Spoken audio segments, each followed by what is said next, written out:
Now go. Hello and welcome to the Dicebreaker podcast.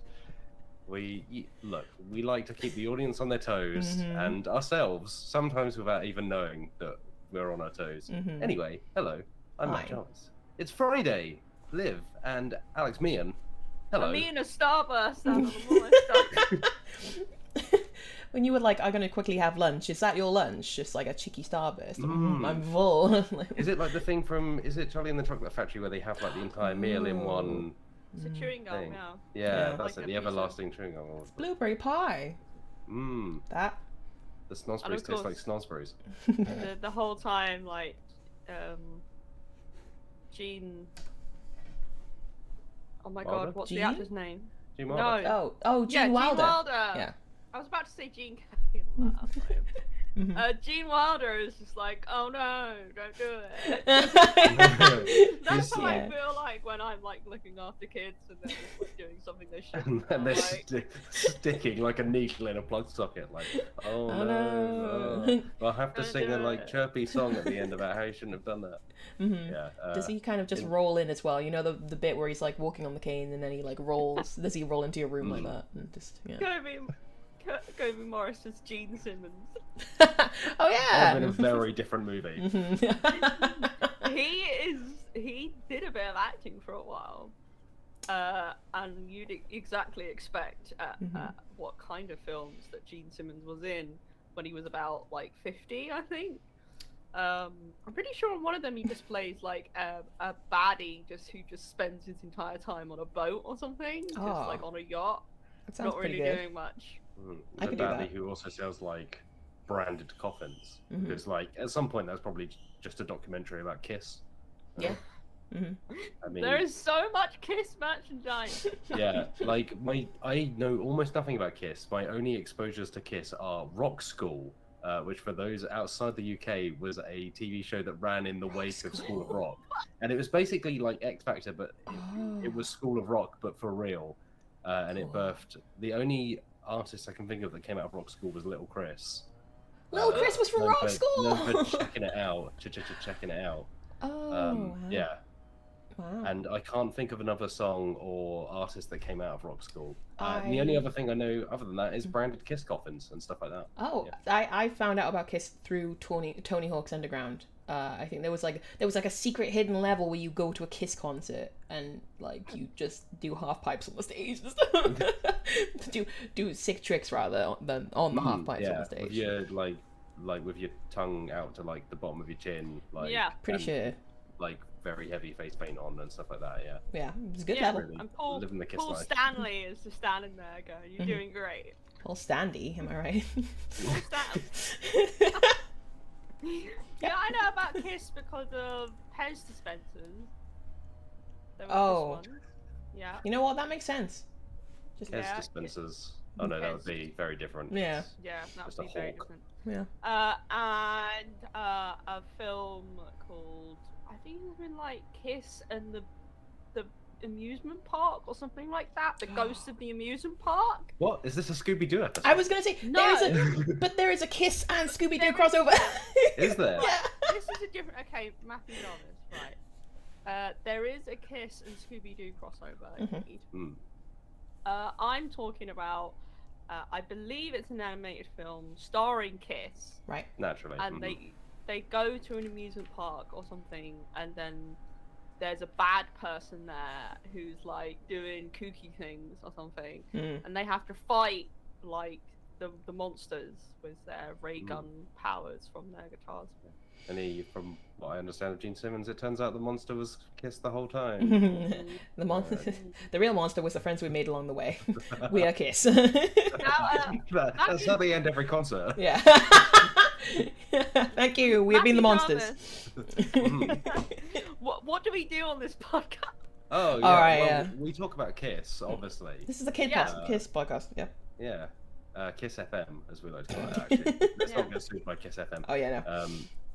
We talk about board games sometimes, you know, in between everything else. We talk about tabletop RPGs. We chat about all things that go on a table and you play them.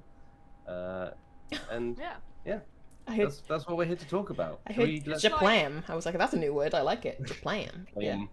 Yeah, just like a CD, a Kiss CD, you might put Mm. that on the table and play it. What's So- a CD mean? I was born after the year 2000. I was not. Year 2000 is a good song by another band, Busted. Mm. Whoa, yeah, what a rock band. I know, yeah. From Kiss to Busted, Yeah, every from single.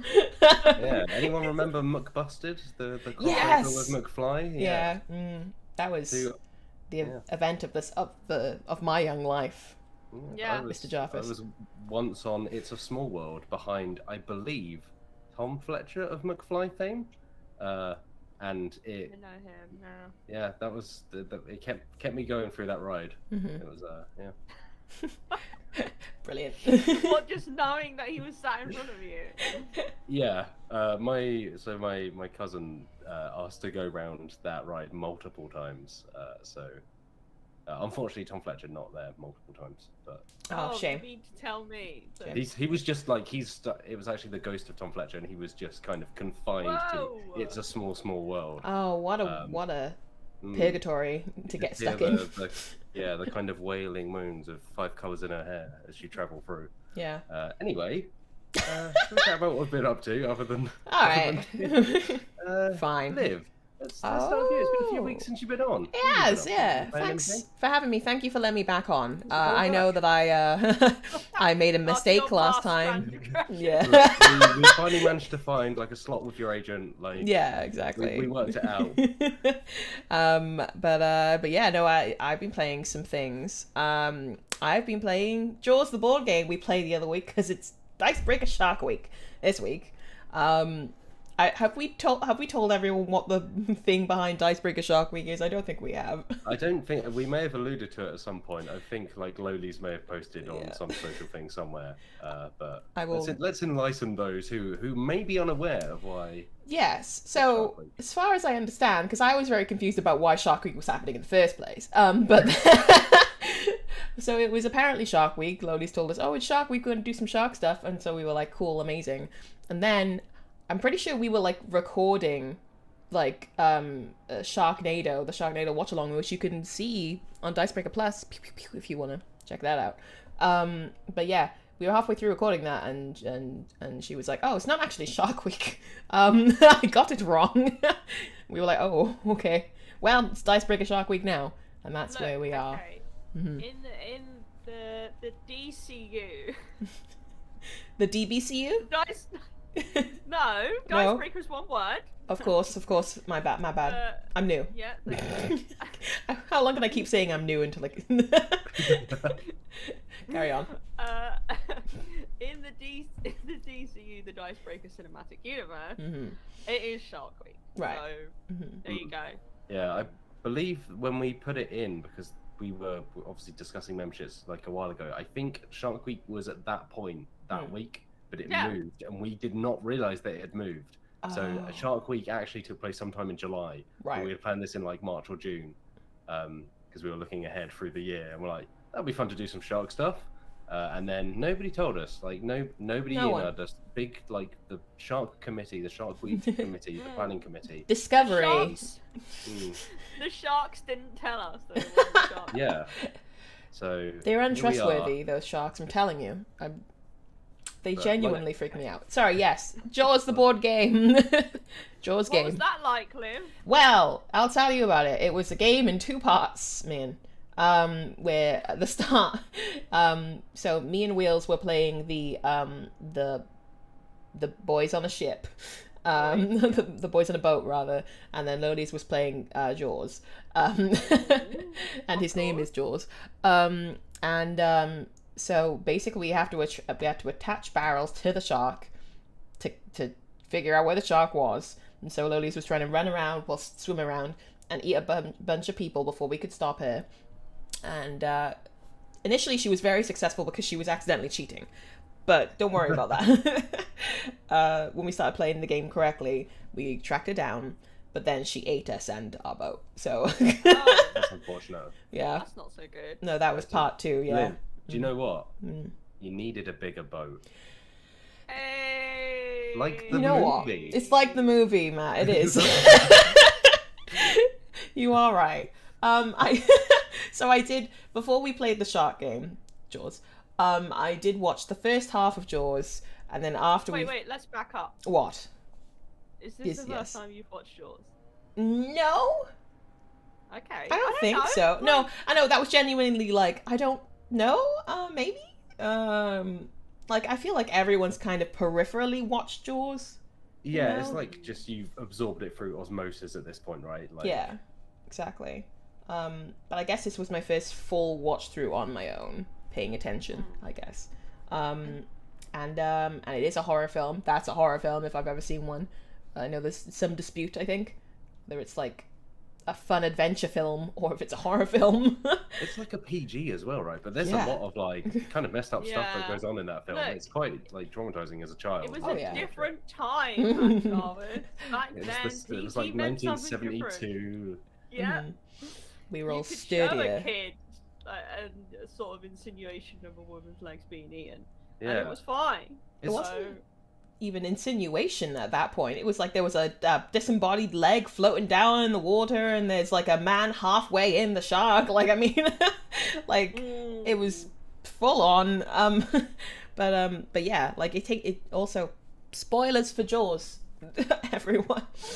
oh, that's like over 30 years old. I know, but like one of the main guys just gets taken out. Like, boom, he's just gone. And it's like, wow, he's the one I thought would probably make it. He's the boatman, you know. But boatman.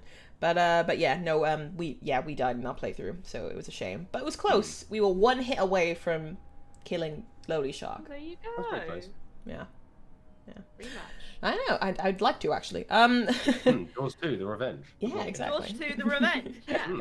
Yeah. Sorry, Michael Caine. Is that that is Jaws 2, isn't it? Yeah. For some reason, I was thinking it was like Jaws 4, but like it's just it's the second or the first sequel, Mhm. and then Yeah. they were just like, well, I don't know, like guess we'll just go off the rails with this one. I think there is maybe a book because it was based on a book, but I think Yeah. the sequel's based on a Moby book Dick. as well. Yeah. They really went serious with the second one. Yeah. And it's also like 17 hours long. I mean, that Jaws 2 is the film where Michael Caine just outrightly admits that the reason why he's in it is because it's just paying for his new mansion. Yeah. Mhm. So the quote is like, I haven't seen Jaws 2, but I've seen the Yeah. house it built and it's lovely. And it's like, I mean, if you're Michael Caine at that point, sure. Yeah. Like, why not just be like, yeah, I cashed that check, moving on. Yeah, he's in the same sort of sphere of actors now that what we call like the kind of tired and do not care anymore sort of guild, which is like Bruce Willis is fully in that now. Ben Kingsley, he doesn't care anymore. Michael Caine, Robert De Niro. Robert De Niro is Does thoroughly not in that guild. care Dirty anymore. Grandpa or whatever. Yeah, Yeah. Dirty Grandpa fully cemented Dirty Grandpa. in that. Isn't he? Is he also in War with Grandpa? Because I heard a lot about that. Yeah, I think he went through. It's like his grandpa, Mhm. grandpa period. Yeah. Where he did multiple Grandpa films. saga. Didn't he do Neighbours with Zac Efron? I think that was that. And then it's like, look, Bob, you can't turn around and do The Irishman after that. This is meant to be okay though. Like, is it like What, Neighbours Bad or Neighbours? Bad Neighbours? No, isn't Bad that Neighbours, Seth? yeah. Isn't that Seth Rogen? Oh, is it? For some Maybe. reason, I thought in my head it was Robert. Yeah, I think it was called Bad Neighbours over here because obviously Neighbours Yeah. attached to the TV show. Yeah, like neighbours become good friends. Exactly. Yeah. Yeah. Which is Imagine the Robert opposite De Niro from- in that. Yeah. Yeah. That would be great. He'd do it. He doesn't care anymore. Yeah, but then Yeah. he does something like The Irishman. He's like, yeah, you can age me down, and it will look really weird, and I'll curb stomp someone. Spoiler alert. Oh my goodness. I've always said that if I was like an A-list celebrity, I would do extra work just to mess with people.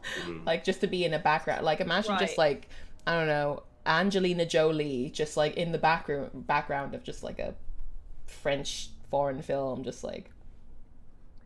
So, Liv, you're Yes. describing, which also answers. Let's answer this question from EA122. Where does Nicolas Cage fit in this universe? You are answering a very good question, which is Nicolas Cage just wants to be in every single film he can possibly be in. Absolutely. Because I think he genuinely just likes to work. Like that's what he does. Yeah. Also, he was like paying off the IRS for a while, right? So he had. What? Yeah, I believe What? so. I Oh, believe dear. there was something of like he had some kind of major like fines or. Who let him get in trouble with the IRS? Just like surely that. Yeah. I believe he. Yeah, I mean, he had like a load of like he owned some castles or something, and then he owned didn't he like outbid Leonardo DiCaprio for a dinosaur skull?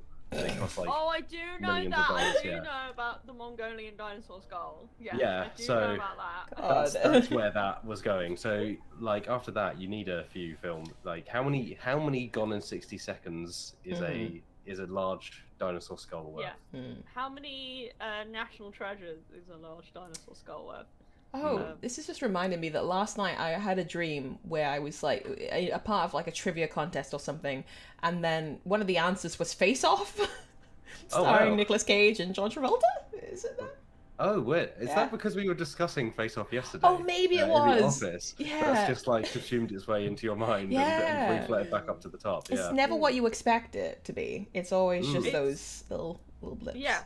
Um, Basically, any part of the film when Nicolas Cage is in it, mhm. it's top tier because, like, just that whole opening scene where he just grabs that woman's butt, and then he's like, I know, look on your face, Matt, but like when he's like got that expression on his face is like angelic. Angelic. Interesting. Well, like he's seen the face of God.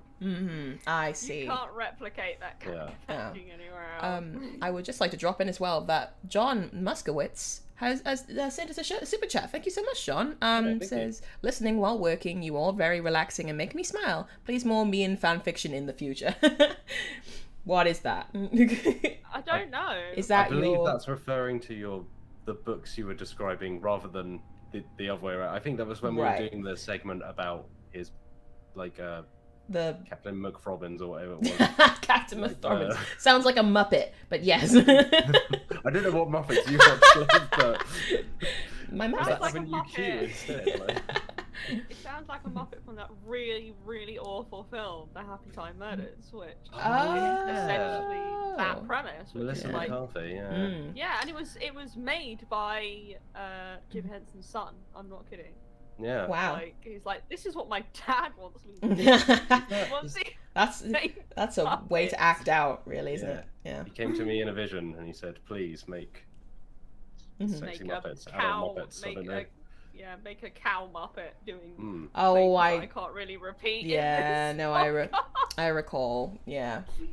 Listen to a very good podcast called The Flop House. They did a Ah, really the good Flophouse. episode Mm-hmm. of the Happy Time Murders, Mhm. which is very good. Anyway, Yes. shall Liv? What else have you got? I know we've covered one thing. I have also played Villainous again. I played it with my partner, and it was a lot of fun. I like that game. It's very good. It's super fun. I played as Yzma finally. Yay! Yeah, I've been. It was honestly, I felt like I was just being enabled because we were just playing Villainous. I was playing as Yzma, and we had The Emperor's New Groove on in the background as we played.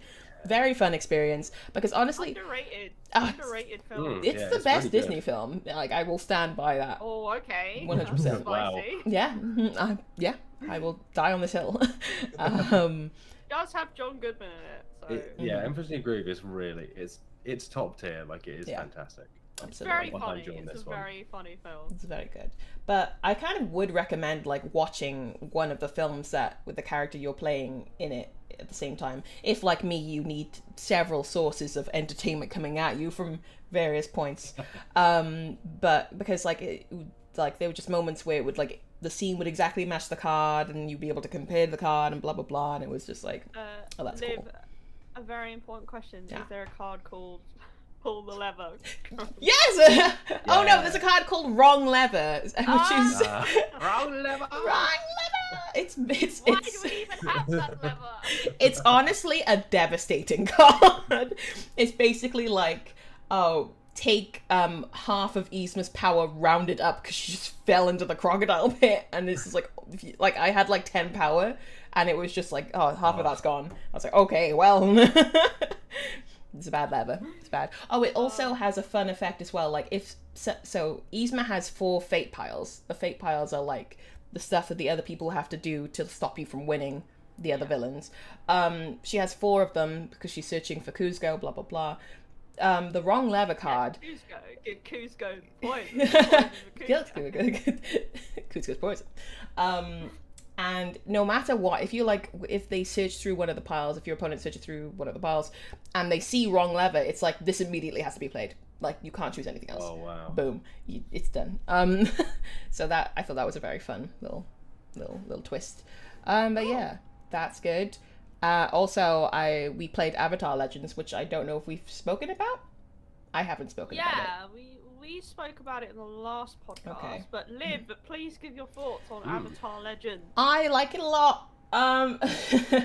Yeah, no, I thought it was really fun. I thought that it kind of captures the spirit of Avatar like really well, and like gives you a lot of kind of like, I feel like our characters kind of explored sides that weren't covered in the actual series, which is like really cool, and it's fun that you kind of get to do that together as a team. Yeah, and that's pretty much me. I'm gonna stop talking now. Meehan, what have you been playing this week? Keep talking. No. So I've not played a huge amount this week. Mm-hmm. I did play some Lost Ruins of Arnak again with some friends. Mm-hmm. I have talked about this game on the podcast in the past, but I think that was a while ago. Because we were like, let's play a board game, and we weren't sure what to play. Mm-hmm. And I was like, hey, let me teach you Lost Ruins of Arnak, because I've now kind of made it my mission to get as many people on board with this game as possible, Mm-hmm. because it's real good. And look, deck building games are just my thing. I Mm-hmm. just love deck building games. I think they're so good. I love the mechanic behind them. I want to play as many as possible. And Lost Ruins of Arnak is partly a deck building game with worker placement elements to it. The deck building, I will say, is not a huge part of it. You know, it's a funny old game, because it's one of those things where you'll get a certain thing out of it depending on what you choose to invest in. Mm-hmm. So it's one of those games where you kind of have to like pick your route to potential victory and kind of just dedicate yourself to it. Because if you try and do too many things, then you're just inevitably not going to have enough. You're going to run out of steam. Like you're not going to have enough resources and time to kind of do everything you want to do. So the first time I played it, so it's a game where you're exploring this island, Mm-hmm. and it happens to be covered in some lost ruins. Is the island called Arnak? Potentially. Oh, wow. Potentially. Leave that one in. And you can sort of choose, you know, you're ultimately getting victory points, but you can kind of choose how you want to get those. So you can get victory points by getting cards, by going up this research track, which requires you to pay different resources, or you can explore the island itself and kind of find these like totem things and fight these monsters and stuff. Mm-hmm. So you know, it's very much a case of, like, for example, the research track requires quite a lot of resources to really get the kind of the most victory points out of it. Mm-hmm. So the people I was playing with, who are very, very, very good at board games, were like playing it for the first time, and I was explaining to them, they're like, oh, we'll pick it up as we go along. Obviously they beat me, but they went through the research track, kind of, they both went down that path, whereas I decided to explore the island and kind of look for the different totems and fight the beasts and everything, because last time I did the research track. So it's the case of just me trying out different ways of approaching the game, which is what I really like about games like Lost Ruins of Arnak, because they're the kinds of games that you want to play over and over again, because you're like, oh, I want to see what happens if I try and do this kind of method. And for me, it's not necessarily about trying to win. I mean, winning would be nice, but it's more like just exploring what the game has to offer. it's real good. The artwork's real nice. Unfortunately, the Board Game Arena app version isn't fantastic. You can't like zoom in on stuff, which is really awkward because like some of the board elements you need to try and read the symbols and you can't really see them properly. Is that in the 2D mode? Does it? Because I yeah, and in the 3D mode is weird as well. really? Like it's just I think the way it's been put into Board Game Arena yeah, isn't great. the 3D mode is never. It always feels a bit like. It just I think whatever they use it like they're clearly not designed specifically in 3D, right? It just kind of like gives you a weird virtual camera to look at stuff, but weird. But I would recommend it. It's the kind of game that I just want to play with everyone. It's like design again. The design team, it's their first game. What the hell, like that is just it's more than competent. It's like this is really good. I just feel like it's a game that I saw mentioned a lot, but I hadn't heard a lot of people I knew talking about it. And then I kind of gave it a go and was like, this is real good. So would recommend Lost Ruins of Arnak. I kind of think I want a physical copy myself now. Ooh. I mean, wouldn't mind trying it. Yeah. Would you say it's because obviously, like you say, it's deck building, it's got a bit of worker placement. Is it quite heavy to learn the rules of, or? I'd say initially it's a lot. Like initially it's just a lot because it's one of those games that branches out. So like, or I guess more specifically, you could start with loads of options and then you narrow it down. Right. So it's the case of where if you want to get a full idea of what you can do, you've got to take all of it in first, and then you can decide, oh, I'm going to try this research track thing, or I'm going to collect these cards, because you can get cards called artifacts, for example, which are usually worth quite a few victory points, and also they have special effects. But in order to, you don't get them the same way you get the other cards, so it's just like another layer on top of an existing layer. So initially it's just a lot to kind of take in, and it can be a little bit off-putting.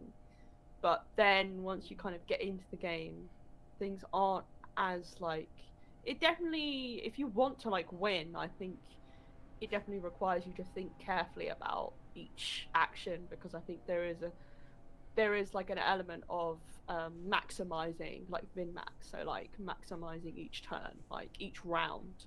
So like you pass at the end of a round, once everyone's passed, it moves on to the next round. So it's the case of how much can you squeeze out of every single round before you have to pass. And you can have kind of your turns combo into your next turns to kind of like increase what you can do each round. So I think it's a game with a lot of depth, but once you get your head around the initial elements of it, it's not like incredibly complicated.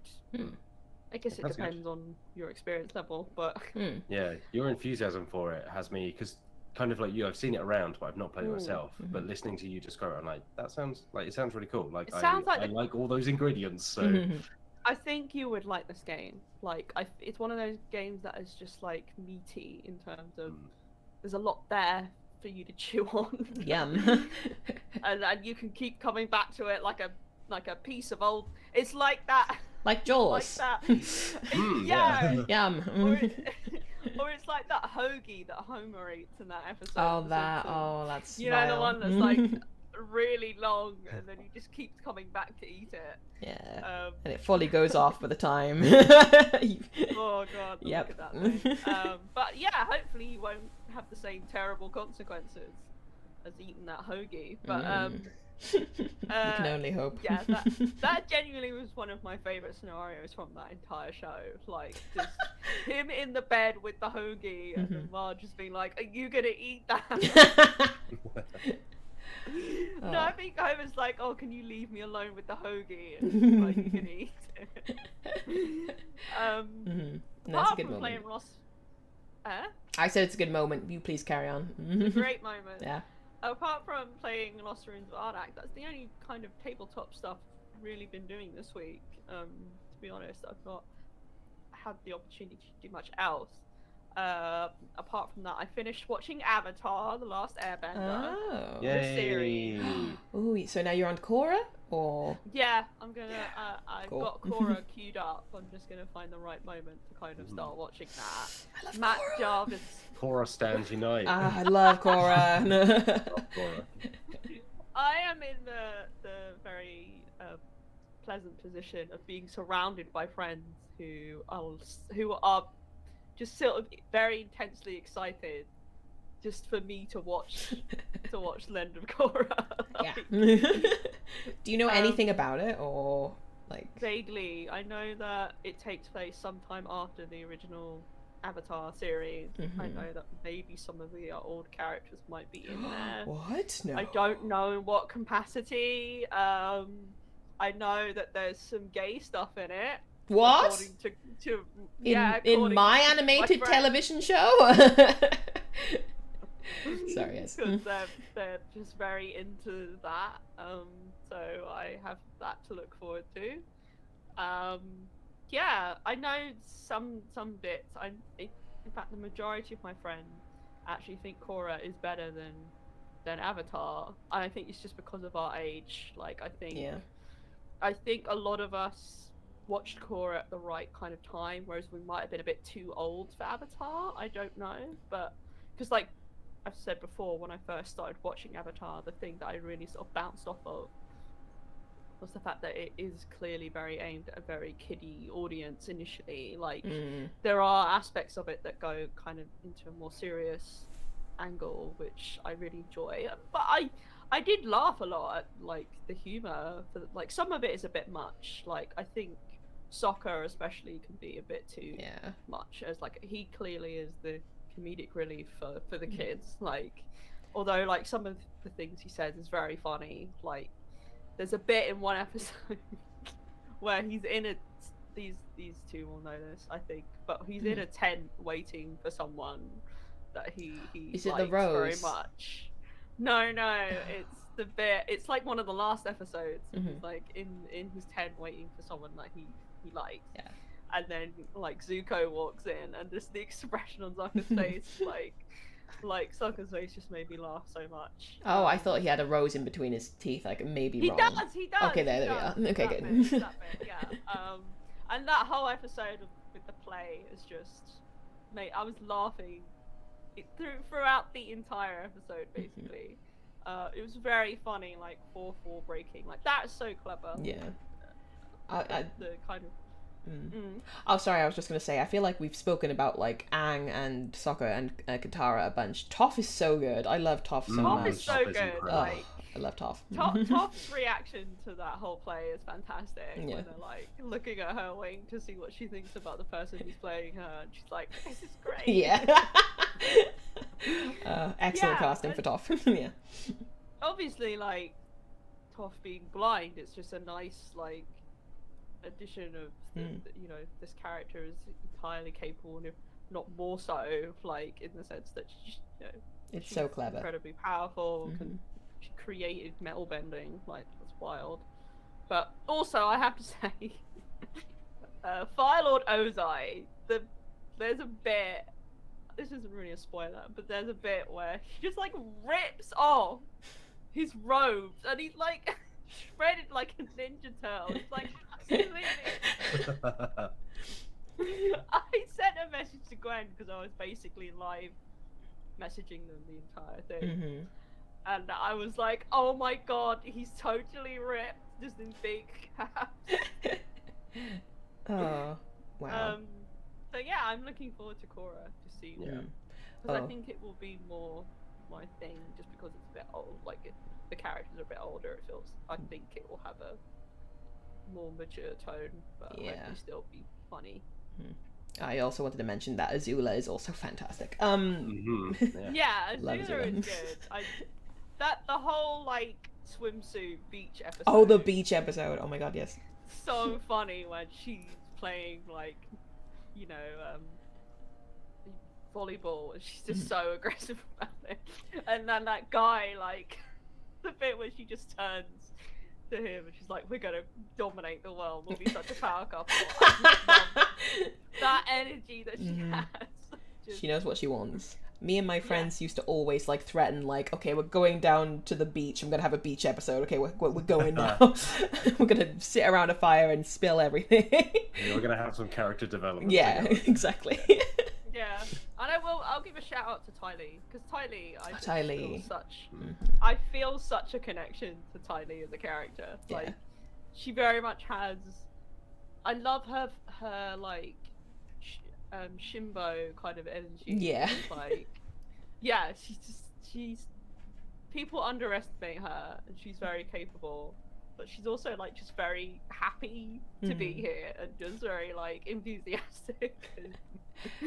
They did some. I do like her. They made some good characters for Avatar. Yeah, they really like, did. Even the supporting characters outside of the main like group, like, I mean, General Iroh is the best character in the entire series. He's just a ball of pure goodness. Yeah. Yeah. Yeah. We stand. On We do. Iroh. But yeah. By the way, then other than that, oh yeah. hello, yes. Oh, sorry. I was just gonna say that Ethan Cannon said Korra walked so She-Ra and Steven Universe could have run with queer themes, and I agree. That was good stuff. Yes, carry on, man. Yeah, I've heard good things about that. I might even just move on to those once I finished Korra, because I'm kind of in like a role in terms of animated shows, kind of aimed at younger audiences. You know but where this like... path leads me. Oh no! I will say that, slope. like, if you like Korra, I really like the comics of Korra, which continued the story after the end of the series, and I think they're very good, and they delve into the relationship side more as well, because but The thing is, I really like, them. I used to be a big fan of Adventure Time and the regular show, which were kind of like Nickelodeon programs. Were they no Cartoon? They were Cartoon Network programs. I haven't thought about the regular show in ages. I totally Yeah. forgotten that existed. They were Cartoon Network shows that kind of popped up like in my late teens, like early 20s, and they were again in that same kind of area of they're for kids, but they've also got a lot to offer adults as well, like Adventure Zone. Sorry, not Adventure Zone. Adventure Time. Adventure Time is just such. I mean, I don't need to talk about it. Like, it is an iconic show with just like some great characters, like Tree Trunks. Like, Tree Trunks is just the best. Tree Trunks is the kind of character that I would make. Yes, that's absolutely true. Whereas like Lemon Grab is all of my RPG characters ever. Yeah. Oh my god.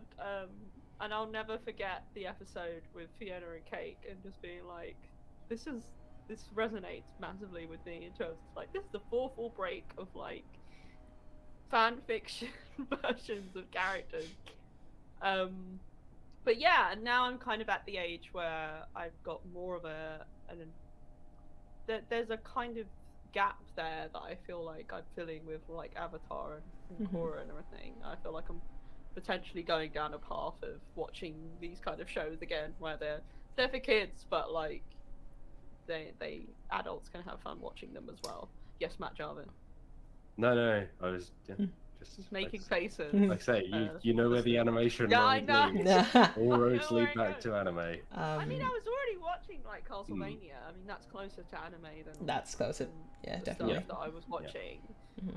I think anime is a possibility. It's just I don't know where to start. You just need to yeah, I think that's often it. Beastars. Beastars. Good things about Beastars. Liv, have you watched the new season of Beastars? Yeah, I haven't. Oh. So I need to catch up, and we will discuss. Yes, please. That can be on our. Well, this isn't trash TV, but it can be on our discussion video for for members. Yeah, I feel like there are certain shows that I could really get into. It's just there are certain parts of anime that I've sort of encountered a little bit that I'm like that put me off quite a lot. Yeah. Yeah. But I feel like I can circumvent them by just watching the right shows. Yeah, there are a lot of shows that do much better. Like, definitely, like, there are hallmarks of the genre that unfortunately are in like a lot of particularly older anime, but there are so many shows, both old and new, that walk around that kind of more distasteful stuff. Yeah. Like And Seven other Deadly than that- Sins I tried to get into and I was like, no. Yeah. Yeah, anything that's too like there's a woman, like a woman character, and then like there's a guy and like just a massive nosebleed or something, and then just like Yeah. booby bounces and Yeah. stuff like that. Like even like shows that people are really into, like I remember like a video about Persona 5, which as far as I know is a really beloved game, like video game. But then it's parts of it are just ruined because it has to have like the stuff where there's a woman, you know, there's a female character in it, and oh look, Yeah, Ooh. that sort of stuff is grim. it's just But disappointing. It's like you don't need to put that in, like just because it's an anime. Yeah. Sort of. I guess that's why like shows like Korra and then like Steven Universe and stuff, it's just like it's a safe space. You know, it's not going to go into that territory, which is nice. By the way, Steven Universe is fantastic. It was like formative for me. It was like, ugh. It's on the list. It's on the list to watch for sure. Yes, Matthew Jarvis. Well, I was going to say, if you're looking for a good starting place for anime, you're looking for 3 shows that you might want to watch that don't have problematic elements. What are they? We might have a member video on that. Oh wow, I should watch that. You should watch that. Everyone should watch that. As part of Dicebreaker Plus. Yeah. But- Which you can Yeah. look below to click the join button if you want to, baby.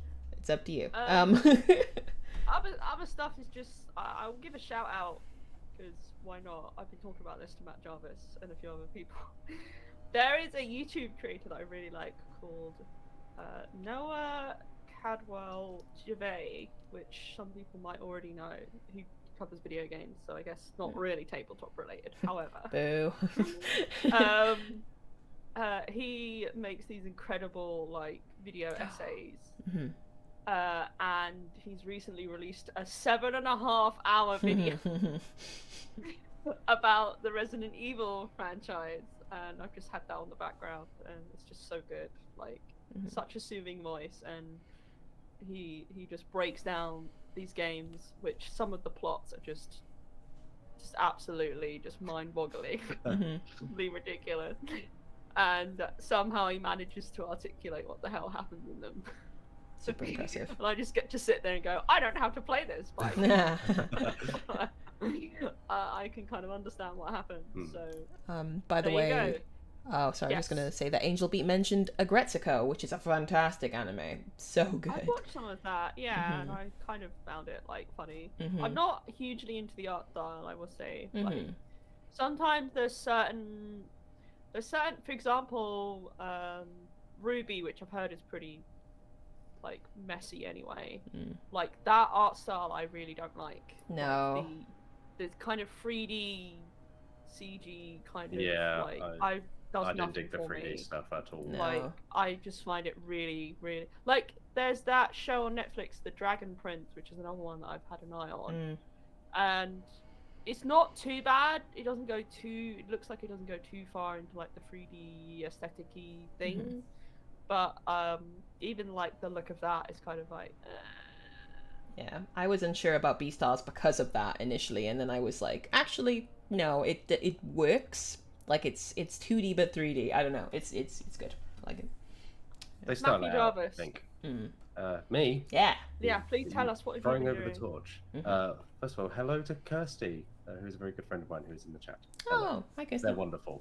And I saw them pop up recommending anime. So I'm also partly doing that to fill time because I've played almost nothing. Right. I continue to play Descent: Legends of the Dark, which I've spoken at length about now.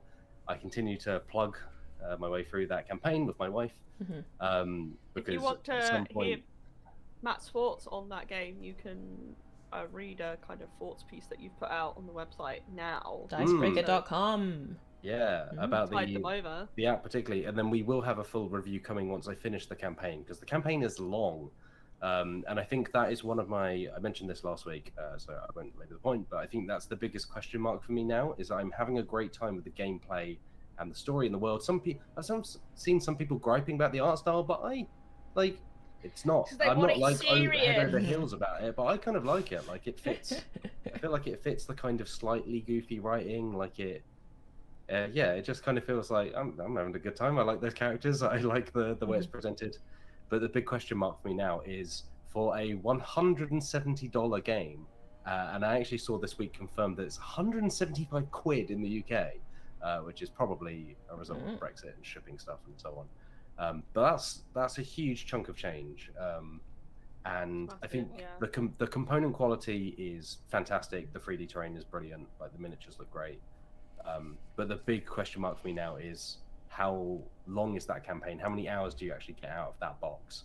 Because there's definitely replayability in terms of using different characters and randomized elements, but I don't know how long that main campaign goes for. We've now played about 20 hours or so, I reckon. Which is, that's quite a lot of time to put into a board game when you're playing it in 1 to 2 hour chunks. That's 20 days or so. And particularly if you're not playing it every day, you're meeting up with a weekly group, that's half a year. And I don't think we're actually anywhere near the end of the campaign. Like I've seen suggestion that it's maybe up to 50 hours long.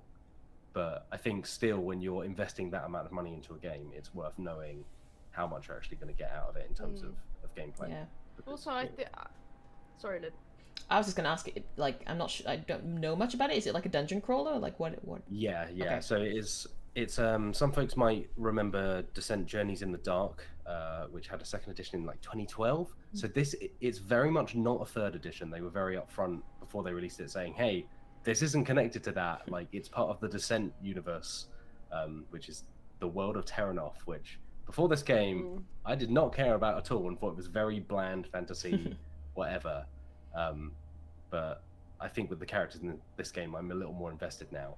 But it's very much, it's a dungeon crawler. You go around maps. It'll be very familiar to anyone that's played Mansions. It'll be very familiar to anyone that's played things like Journeys in Middle Earth.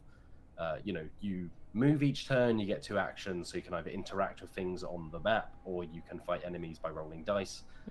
And there are a couple of extra new mechanics, so you can flip over cards to access different skills and change your weapons, and that also clears tokens off of them. So when you use skills, they build up fatigue, but you flip the cards and that clears it. So it'll kind of be like, okay, I'm going to use these throwing knives for a few turns. I'm using the skills off of them, so I've got fatigue tokens. So then I'm going to spend an action to flip it, which will clear it, but now I have to move in because I've got a melee weapon, which I think is actually a really good way of keeping it quite engaging, so you're not just like stood in one place like endlessly firing arrows or knives at someone. It kind of forces you to be a little bit more on your toes about things. But when you boil it down, the gameplay bit isn't, it's not wildly different to any other dungeon crawler. It's just a very polished solid one of those. Yeah.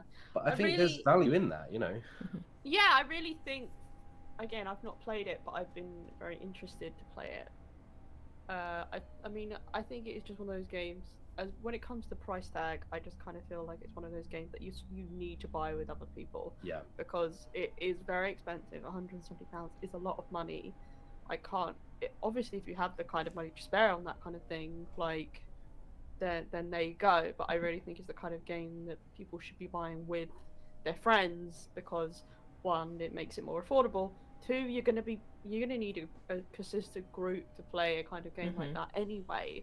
So it makes a lot of sense, just like you would a Gloomhaven. It makes a lot of sense to just buy it with a group and say, okay, we're gonna play this together, and this is our thing for the next few months, however long it takes for you to finish it. And then maybe you could like share it with someone else, and they could play it with their group. Yeah, absolutely. It's not like a legacy game. It's not a legacy game. It can pass be it on. played multiple times, which again is kind of a strength there, I guess, in terms of like the value that you get in it. You're not just gonna play it once. I as for the art style, I really like. I saw some of the pictures of the character art, and I was like, I really like how these characters look. I think it's very dynamic and gives them personality. Obviously, Matt, you said the app is pretty good, like in terms of So we've actually switched over. So we were using a pre-release version of the app previously, and we switched over to the Steam version now that the game is out. And we haven't had any issues. I mentioned last week we had one kind of game-breaking bug, but that was on the pre-release version, and I confirmed with Fantasy Flight that they are patching that, so that should no longer be an issue. Yeah. And other than that, we've had kind of no real problems. One thing I'll actually say is regarding the characters, which, like I say, like I generally like the writing.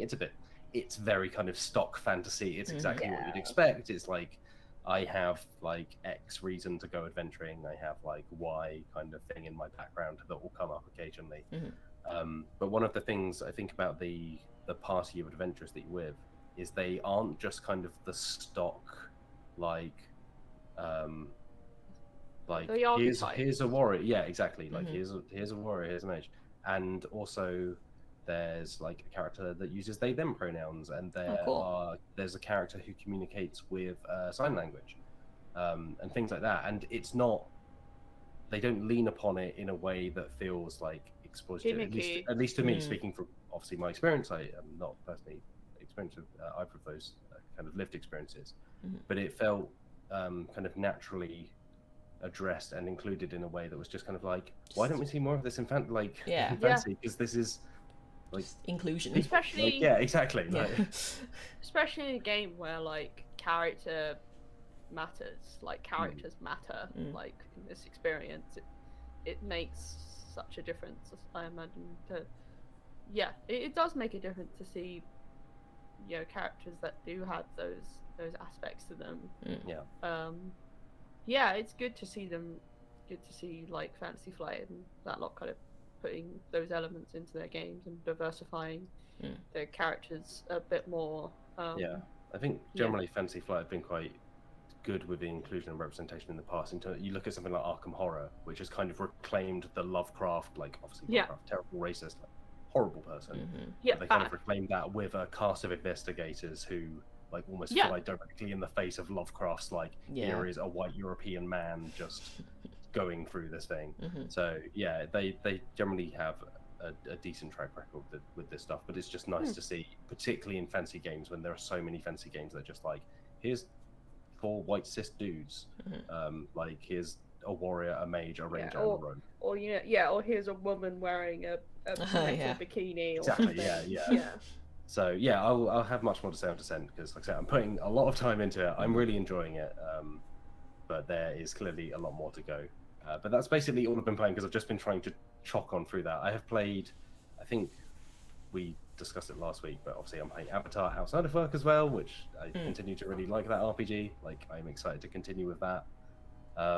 Other than that, to be honest, I haven't really done anything either, because I got my second jab. Go and get your jabs, people. But I went and got my second vaccine on last Saturday, and it wiped me out for the weekend.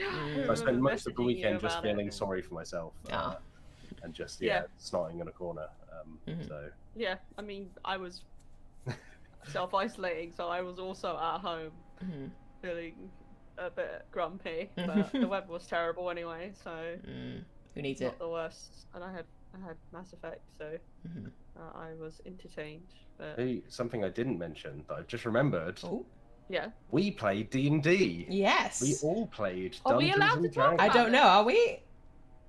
I'm making an executive decision here. I'm Okay, saying cool. We can tease it. I'm not going to say why we played Dungeons and Dragons, but I'm going to say that we played Dungeons and Dragons. We did. yeah, we played Dungeons and Dragons together as a group. Together in the same person. room. Would you believe It was incredible. Very nice room. Yeah, and it was really good fun. It was like amazing to just see everyone again. It was I said this yesterday when I was down in Brighton. But it was a real balm for the soul kind of thing. Both to see you all and to play something in person rather than in tiny boxes on a computer screen. It was a good feeling. So who knows? Who knows why we may have been playing? What could it Dungeons and be? Dragons? I have no idea. I have no idea. It was just one of those things, it just happened. We just all happened to be in Brighton at the same time. It was just like a D20 in my hand, and then it was wrong. Wow. Whoa. And we were all rolling That's- really poorly. Yeah, we really were. Sam Dilks said, "Did you play Dungeons and Dragons for the express purpose of torturing Wills?" I mean, that's not entirely inaccurate, but I'm not going to go into more details about why. Mhm. Let's do some news, shall we? Let's do some news. Let's leave that hanging on that exciting little Yeah. Stay tease. tuned. Let's get to the chopper. Let's get to the chopper. It's back in the air after a brief period of not being In the air.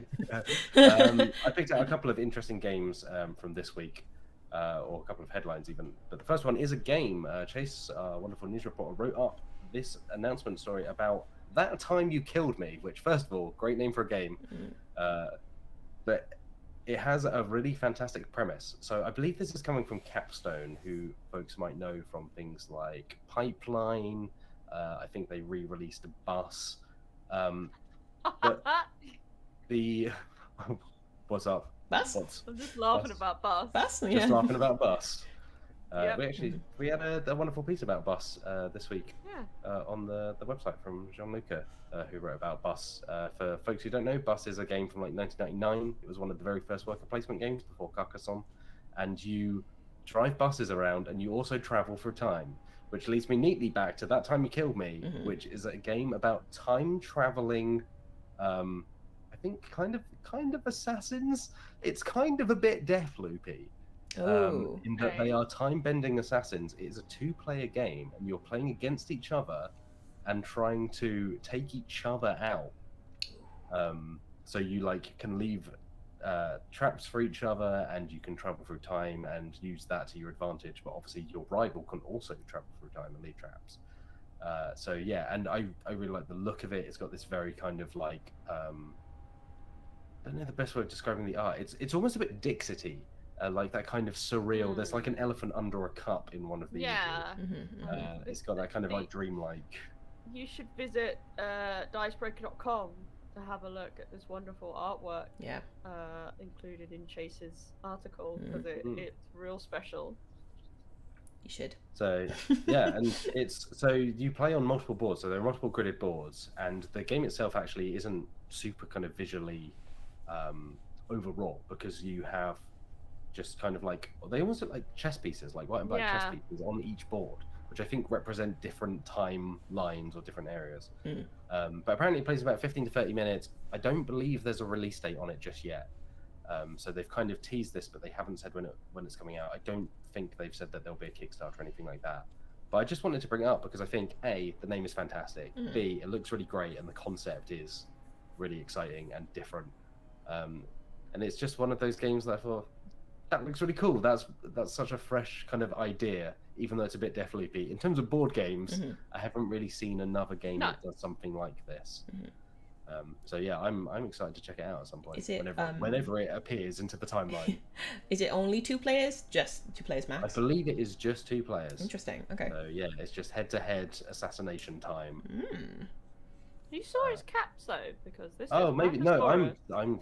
Yeah, you're completely right. I'm very sorry. I don't know why I said Capstone. It's from Pandasaurus. Okay. Yeah. I think I had Capstone on the mind because yeah, no. they I was reading announced something this, I was earlier. like, Yeah, thank you. Capstone. Yeah. No, So Pandasaurus. Yeah. they Dinosaur found Island and other things. I forgot what Pandasaurus did. They've done a load of stuff. I think they re-released the Mind and the game and stuff like that. Dinosaur Island, I think, is their most well known. Yeah. Dinosaur Island is like what most people will know about them, but they do Machikoro as well. Of course they do, yeah. And Brew is one of their newest games, which I've heard really good things about. Actually, I'm intrigued by Brew. And they also did that dexterity game, Sonora. Oh, that's like the disc flicking one, right? Yeah. Disc flicking game, yeah. So yeah, thank you for catching me on that. It is Pandasaurus, and so they've given it a price. So it's $40, so about 30 quid.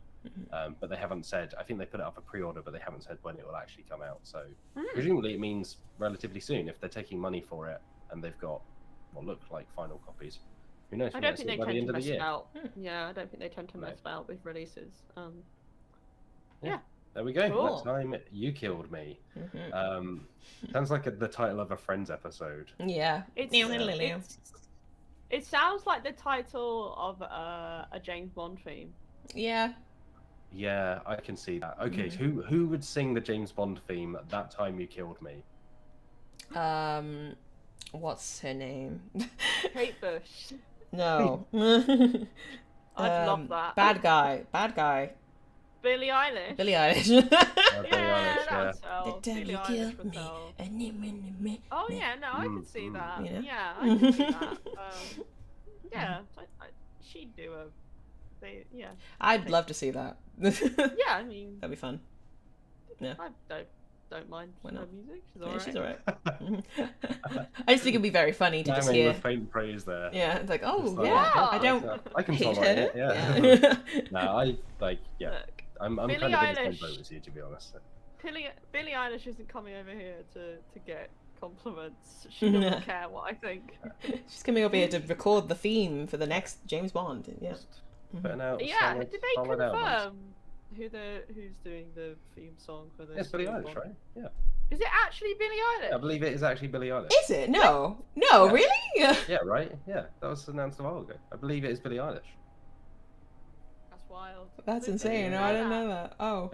As Dicebreaker's James Bond correspondent. No, I think resident psychic because I had no idea. I mean, I would say I would rather the new film be called That Time You Killed Me instead of No Time to Die, because I don't like that title at all. It sounds weird. It sounds, yeah, it's a bit like clunky and. I mean, I think the last James Bond title with Die in probably Die Another Day, right? Die Another another day. And so, The best James Bond look. Madonna Bad fencing. film, Yeah, bad song, Rude. not a fan. extremely of rude. Die Another Day. Pierce Brings us Brosnan back. was my husband back then. Pierce Brosnan was Yeah. my husband. Yeah. I had very sophisticated taste for a 10-year-old. Surely you were insulted by how they did him dirty then in that film because it's not good. Nah. He started Goldeneye, incredible. Yeah, Mhm. No One Ever Goldeneye, Dies, classic, very yeah. good. Like very good in a kind of like ridiculous way of like Oh this my premise makes no God. sense at all. Mhm. You're just committing atrocities and then being like, I'm going to report the news first, as if no one's going to suspect that. And then just falls off a cliff with Well, the no, world is you not enough missed one. onwards. The world's not enough. Oh, The world is not enough came onwards. after Tomorrow Never Dies. Okay. Yeah. Yeah. I liked the yeah, fact that there was an then- ice castle. I liked that. Yeah. Liv, Well, what that do you was think cool. of the CGI surfing. I can't remember. Like I don't know. Yeah. That's- Oh wow. Halle Berry was there too. It was good stuff. She Mhm. deserved better as well. Yeah.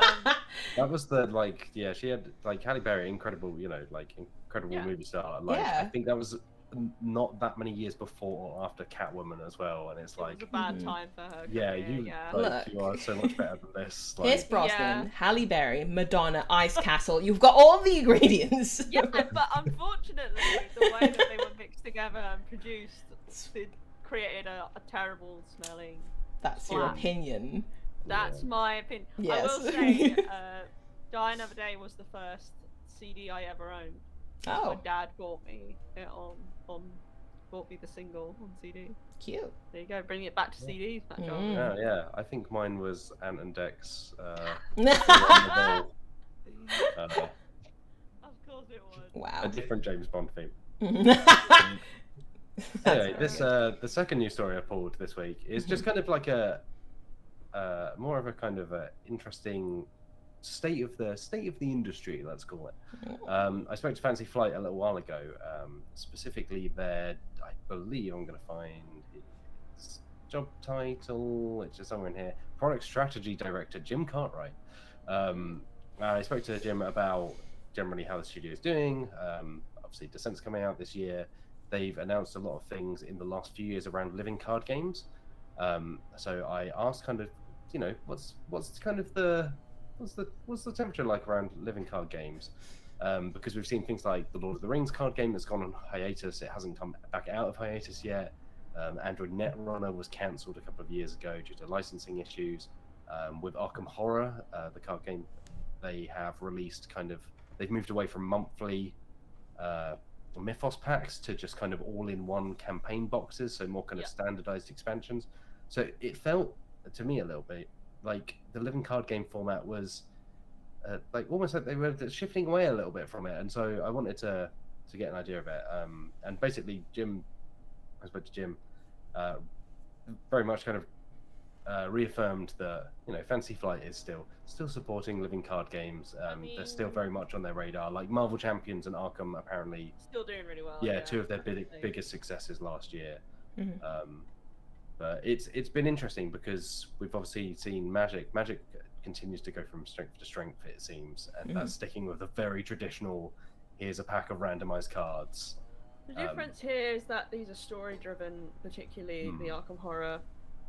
The card game is a story driven experience, and those I think I reckon the main reason why they're moving away from the Mythos packs is because people would like miss one, for example, and they would be able to do that entire cycle because they didn't have the Mythos pack. And with the state of shipping and kind of, sometimes it's not always easy to get your hands on something, like the fact that you could just miss one for reasons outside of your control kind of sucks for the players. So I think them going the larger expansion route is definitely the right way to go, because then if you're like, I'm not that bothered by this release, you can just sort of ignore it and still be able to enjoy the game, or you can just get everything you need in that single release, which I just think is way more customer friendly and also avoids maybe some issues with shipping like every single month and everything like that. So yeah,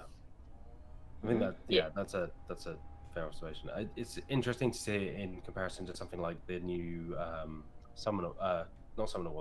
Ashes: Rise of the Phoenix Born, which went almost kind of more so into the like regular releases cycle, in that they are offering a subscription, so you just pay, I think it's twice a year, something like that, and you get the packs sent to you. I think you also get the physical packs, but you also get the access to it on the digital version. Yeah. Maybe it is Summoner Wars, because I don't believe Ashes has a. Ashes has a subscription. Maybe I'm conflating the two. Yeah, Summoner Wars has the digital one. Yeah. But I think Ashes is it's an interesting one, because Ashes came out and it was an expandable card game, because only Fantasy Flight can use the term living card game, because it's reserved. So I think another difference here is the fact that Marvel Champions and Arkham Horror are both co-op games.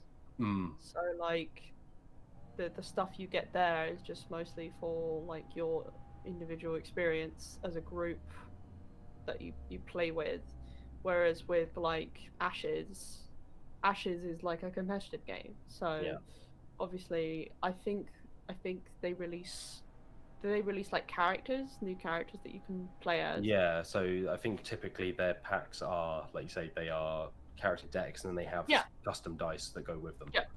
So like it just depends on whether you want to keep up to date with the newest characters that are coming out, or whether you want a particular character or something. Again, it's not really, I'd say like the Marvel Champion stuff, for example, they're still doing that stuff. So they're still doing the hero decks, which are like the smaller character decks that you can kind of pick up as and when they're released. They're not really released on a monthly basis, they just come out when they're ready. And then they do like the kind of larger story expansions, which are, they're like, they contain the villains that you can fight and like their cards, and I think they sometimes have characters in them. Like there's a Guardians of the Galaxy one, I think, that was released, that I think has some villains in there and some characters that you can have. So I think the hero decks are there just for if people were like, oh, I really like Quicksilver, I don't know, I'm gonna get the Quicksilver hero deck. It's different than something like Ashes, where it's like, oh, I want this potentially competitive character. Yeah, I think that's fair. Yeah. How do you both feel like? Because I know Wills has been playing a lot of the Arkham Horror card game, but living card games have never been something like, I really like the Arkham Horror card game, but I was never like, I need monthly releases for this. I love the idea of it. It's just keeping up with it that's like the biggest struggle for me, because it's the case of, I've played some Arkham Horror, the card game, and I really enjoyed it in terms of the experience it gives. It's just very interesting. It's like, again, in a similar way to a lot of the Arkham games, it's designed to kind of kick your butt. Like, it's not a very forgiving game. But you can pick up like the core deck, which as soon as you have the core set, you can play that, and then that's meant to be a jumping off point. And the whole idea was, you know, you could start with a new cycle, a new Mythos cycle, but obviously, like we've already discussed, like if you miss one of the releases, you can't complete the cycle, which is just really not very customer friendly at all.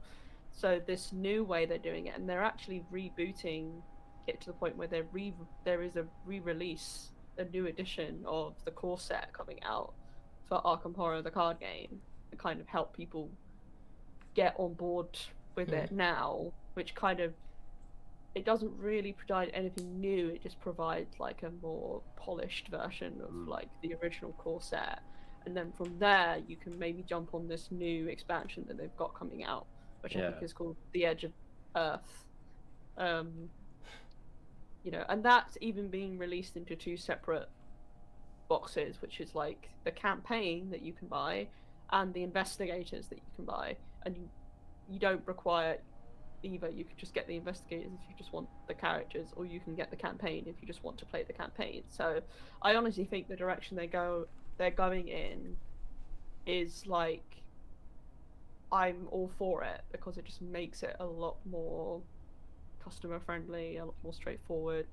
And then I think that the fact that they're just continuing with Marvel Champions, the way they're doing things, I think the way that they're doing things works fine, because you're not really missing out on anything if you don't keep ahead of the hero decks, because they're just additional characters. It's not like story, like say, it's not like story like with Arkham, so it makes sense. No, I really think that the way that they're going is definitely a good direction for them to go in, and I'm kind of hoping that the way that they're sort of cleaning things, that it almost feels like the last few years Fantasy Flight have been almost cleaning house, and I'm hoping that they're doing this in anticipation of releasing a new living card game to kind of carry on with, because the fact that they're, you know, they've cancelled Legend of the Five Rings, which was obviously an expandable. No, that was a living card game. They call it a living card game because it's Fantasy Flight, but it's not co-op. It's a competitive experience. But they cancelled that because, you know, obviously they just felt like it was the right time. I felt like no one was. Yeah. Well, very few people. It always felt like one of those. Plans, but like it definitely felt like one of their titles that was kind of slowing down a lot. I don't know if Lord of the Rings is ever coming back. Maybe it will do. Who knows? Destiny is gone, so that's in the toilet. That's Star Wars Destiny. Star Wars Destiny, like the shooter Destiny. Star Wars Destiny is in the toilet. That was put in the toilet a while ago. Cool. I liked Destiny as well. I liked that. I know that surprised me, to be honest. But obviously, the thing is, they're just milking that sweet milk from everything. Blue milk. Yeah. The sweet blue milk. Stop. They're squeezing those alien teeth. Stop. X-Wing continues to produce, because obviously now the miniatures games are being made by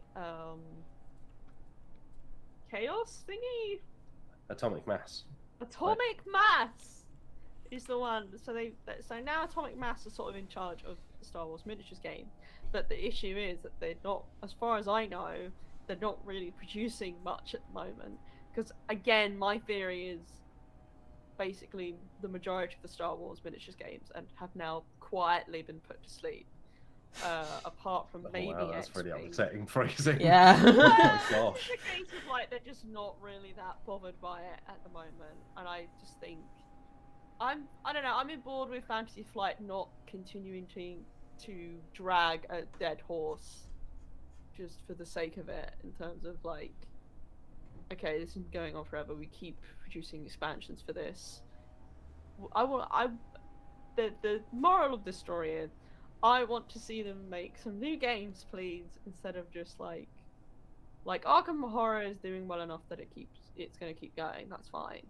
And Marvel Champions is still relatively new, so I'm happy with those continuing. But like, I just want to see them make something new, please. Yeah. Even if it's licensed, I just want to see a new game coming from them. Yeah.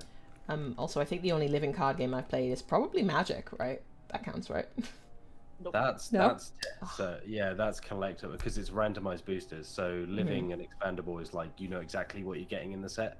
Oh, okay.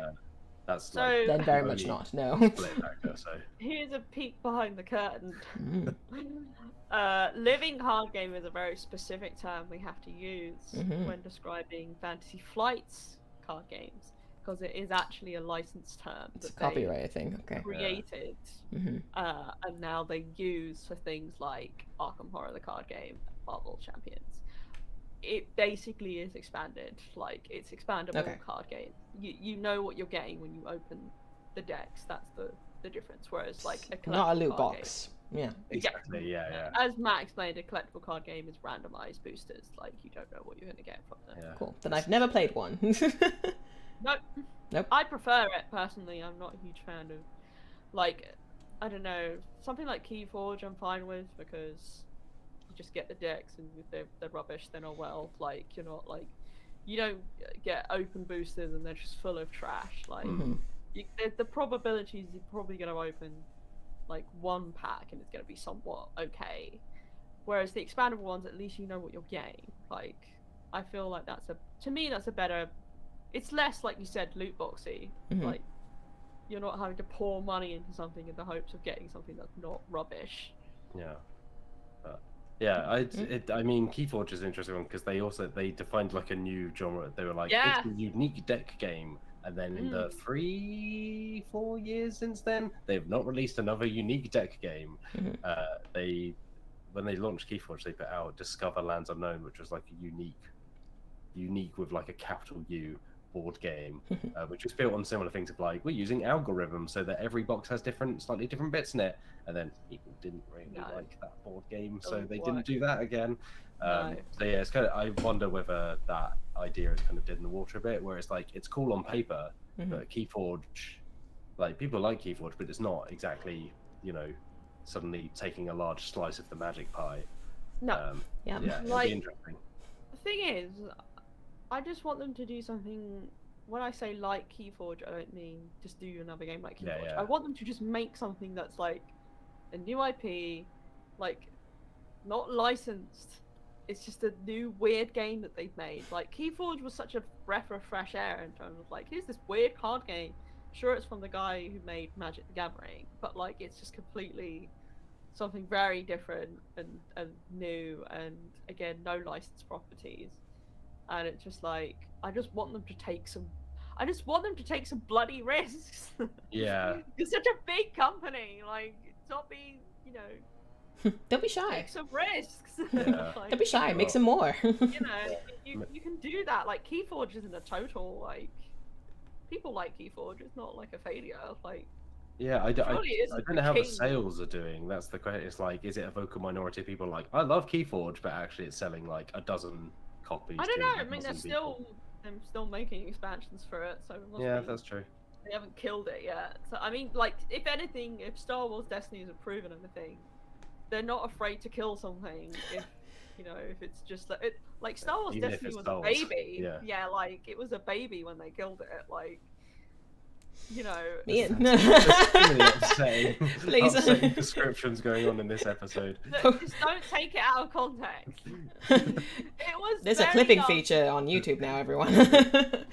It was a very young game when it was cancelled. So like, and that was that had the Star Wars license behind it. So they are not afraid to like cancel things if it's not making them enough money. So, you know, I don't think Keyforge could be doing too badly. The fact they're still investing in it. It's probably like, a lot cheaper to produce as well because it doesn't have big plastic dice like custom dice, so like Star Wars did.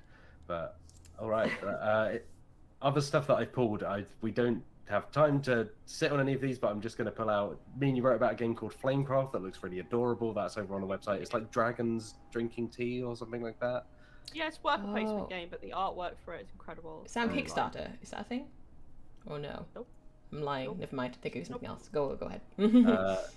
Magic the Gathering's arena set Jumpstart Historic Horizons has been delayed by a couple of weeks. That's coming out, so that's only on arena, but it's now been pushed back. Chase wrote a fuller kind of impressions piece about Avatar Legends. If you want to go and check that out, it's very good. It gives a really good overview. Like I said earlier, Gianluca wrote about Bus, which is a really personal and lovely piece if you don't know about that game, and it's kind of linked to Carcassonne. And I wrote a list of the best Lord of the Rings games, which is something that I've been meaning to do for a while because I'm a big old nerd. Yeah, you're a big old Lord of the Rings nerd, Matt Jarvis. Yeah, we all know this.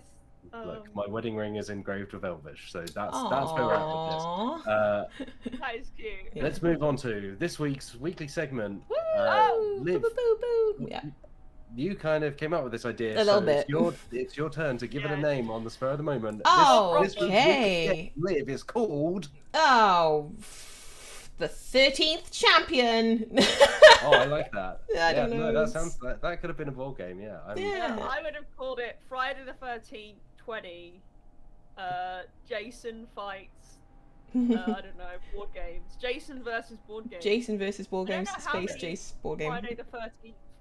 Too many. There are, There's but definitely over 10. or at least 10. Yeah, I know Yeah. that much. Yeah, maybe Jason X was the last one. Actually, maybe. What, the one he goes? I don't think the one where he goes to space was the last one. Wasn't there a reboot or something? Yeah, there Oh, there was a reboot. Yeah. You That's not counting included. that? Are you counting Freddy vs Jason? Nah. Yeah. Okay. Nah. Liv, how do we play this week's game? Well, I think we're gonna find out. So basically, the premise of the game is that we are going to take some classic characters from board games. I think we're gonna pick one or maybe two. Maybe two would be more interesting. I don't know. Yeah, why not? And we're going to see which of those characters would survive in a horror film scenario because it's Friday the 13th today, folks. It is. Happy Friday the 13th. Yeah, happy Friday the 13th. So please don't go on to a log cabin. Yeah, don't do that. Holiday and then I don't know, have sex and do drugs. Yeah, Jason will not come and allowed. kill you. Yeah, don't do teenage things. Yeah, have no fun as a teen. Nope. Or, Remain chaste. Anyway. all right. Yes. Who are our fighters? Who are our contenders entering the ring of trying to survive in a horror movie? Ding, ding, ding. I can throw one in. Yeah, let's go around. Liv, let's start with you. Okay, cool. So fighter number 1, ding, ding, ding, is you know her, you love her, you probably haven't played with her because she's from Camp Grizzly. It is Tracy the Scream Queen from Camp Grizzly. I've gone for like a proper horror archetype here. So basically, she's one of the camp counselors in Camp Grizzly. She is everything that you shouldn't be in a horror film. She's wearing short shorts. She is running around with everyone and doing all those kooky teenage things. And yeah, send her in. Here she goes. All right. So we're doing one character in each round. Is that that the could plan? work? Sure. Okay. Sure. Let's roll find with out. that. Okay. Yeah. Meehan, have you got a competitor to survive this ordeal? Yeah. Wait, are we picking 2? Just one for each round. So Sure. How many rounds are we doing? I don't know. 2. Right. We'll see. Maybe you've got to be conclusive because I've got 2 options here. Well, So, then- like Yeah, just do one now. One now would be good. Yeah. 1. Yes, one. Okay. Please. Now I've got to make a choice. I've got to make a choice between these two people. Okay, that's fine. I'm gonna pick Lily Chen, who is a character from the Arkham Horror Files franchise universe series. Yeah, so I know her best from Eldritch Horror, which is a very good horror game. Yes. And she's in that. She's one of the playable characters that you can get. She is a martial artist. Ooh. Yeah, she is highly trained, skilled in the arts of combat, hand-to-hand combat. She's seen some messed up stuff because she's in the Arkham Horror universe, so she can deal with some scary things. So Jason really is like pretty Nothing. low. Yeah, Yeah. like that's fairly that's nothing compared to like Shoggoth or something. Yeah. And yeah, she's got a pretty balanced sort of strength, like bodily constitution and kind of mental hardiness about her. So Sure. yeah, I'm standing for Lily Chen. Okay. She Alright. will win this. Matt Jarvis, who are Alright. you picking? Competitor 3 of 3 for round 1. Ooh. I have gone with Cavity Sam, which today I learned What? is the name of the patient in the board game I knew Operation. this. What? Yes, I know this. You knew this? I never knew this. Yep, So- I did know Oh. it. Wow. So yeah, I actually discovered this via a list on giantbomb.com, which is normally a thing about video games.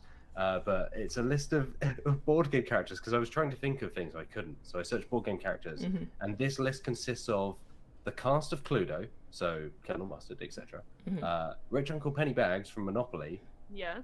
Cavity Sam from Operation, and John Locke from the TV show Lost. And I don't know why John Locke of Lost is in this list.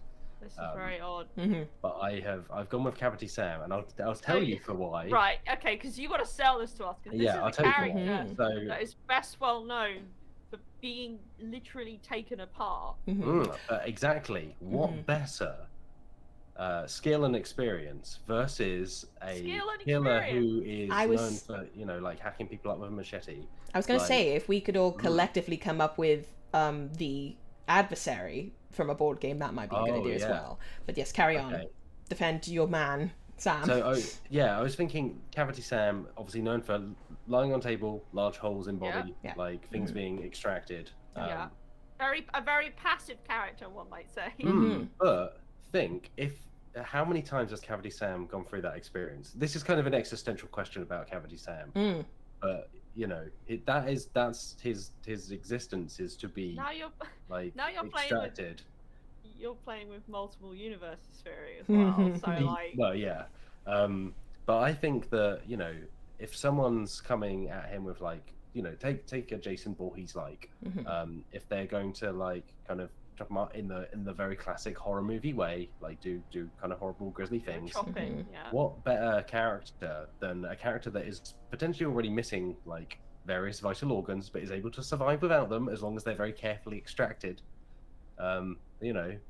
Basically, at some point, it's just like an empty kind of like Shell. yeah for whatever horrible things that might be done. So I feel like Cavity Sam is kind of like an indestructible, like very passive character, but actually Mhm. like almost impossible to take out in a horror film because like Yeah. what's gonna do that? I feel at some like I put.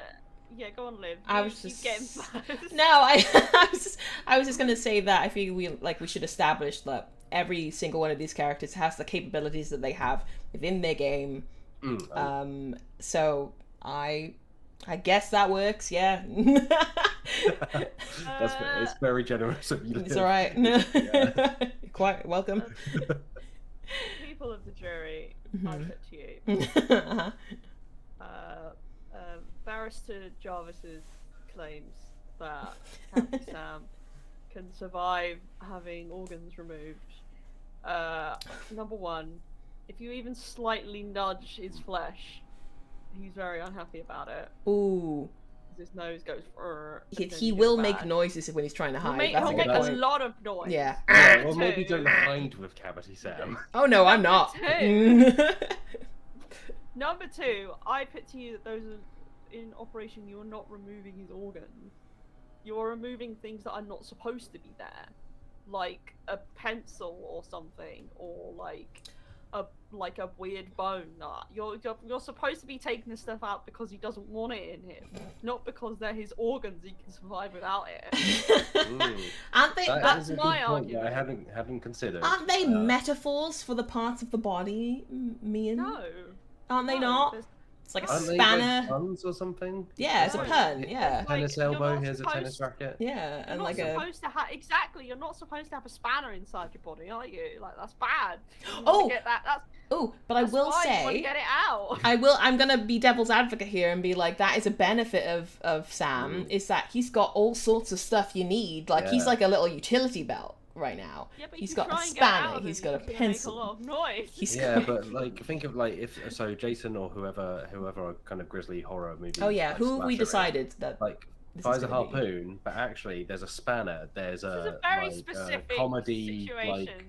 like slide whistle or whatever is inside. Mhm. Bounces straight off. Basically, you know, like Kevlar but made of junk. Yeah, but you're talking about Jason removing entire limbs, which is not the same as him shooting a harpoon and then bouncing off like a comedy banner or something. Well, I'm just saying. I just think your argument. I can solid. see some benefits, but the majority of it are negatives. But if we move on to, let's go to Tracy, shall we? Because I think Lily is gonna win.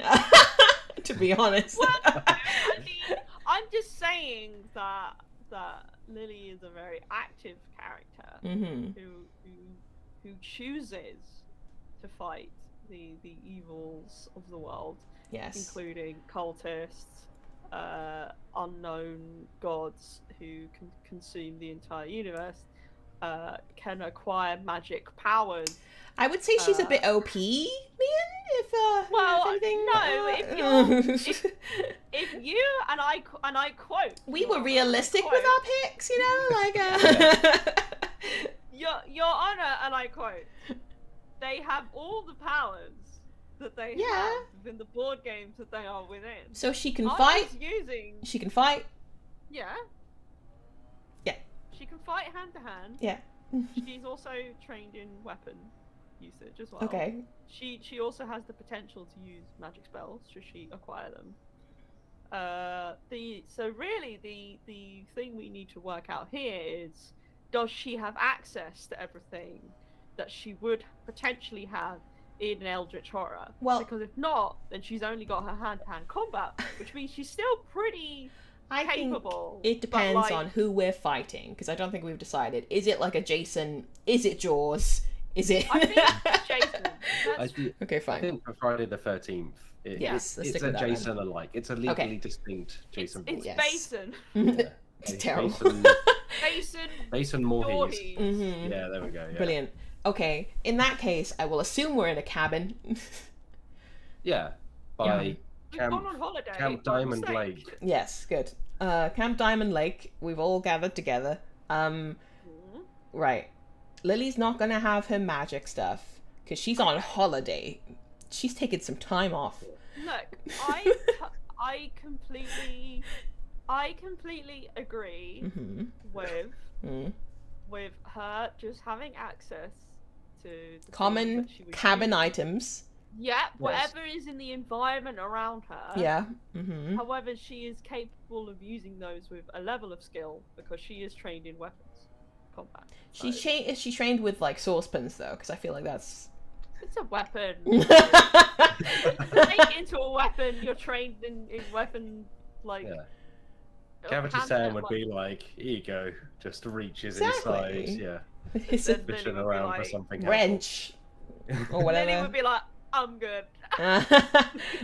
Okay, but I would like to pose to you both that if this is a cabin, Tracy knows her way around a cabin. No, I'll give you that. She has experience in this particular scenario. This is her battleground, if you will. So she knows exactly where to get the goods. She can go find the weapons. Maybe her and Lily join forces. Maybe they throw Cavity Sam into the lake. I don't know.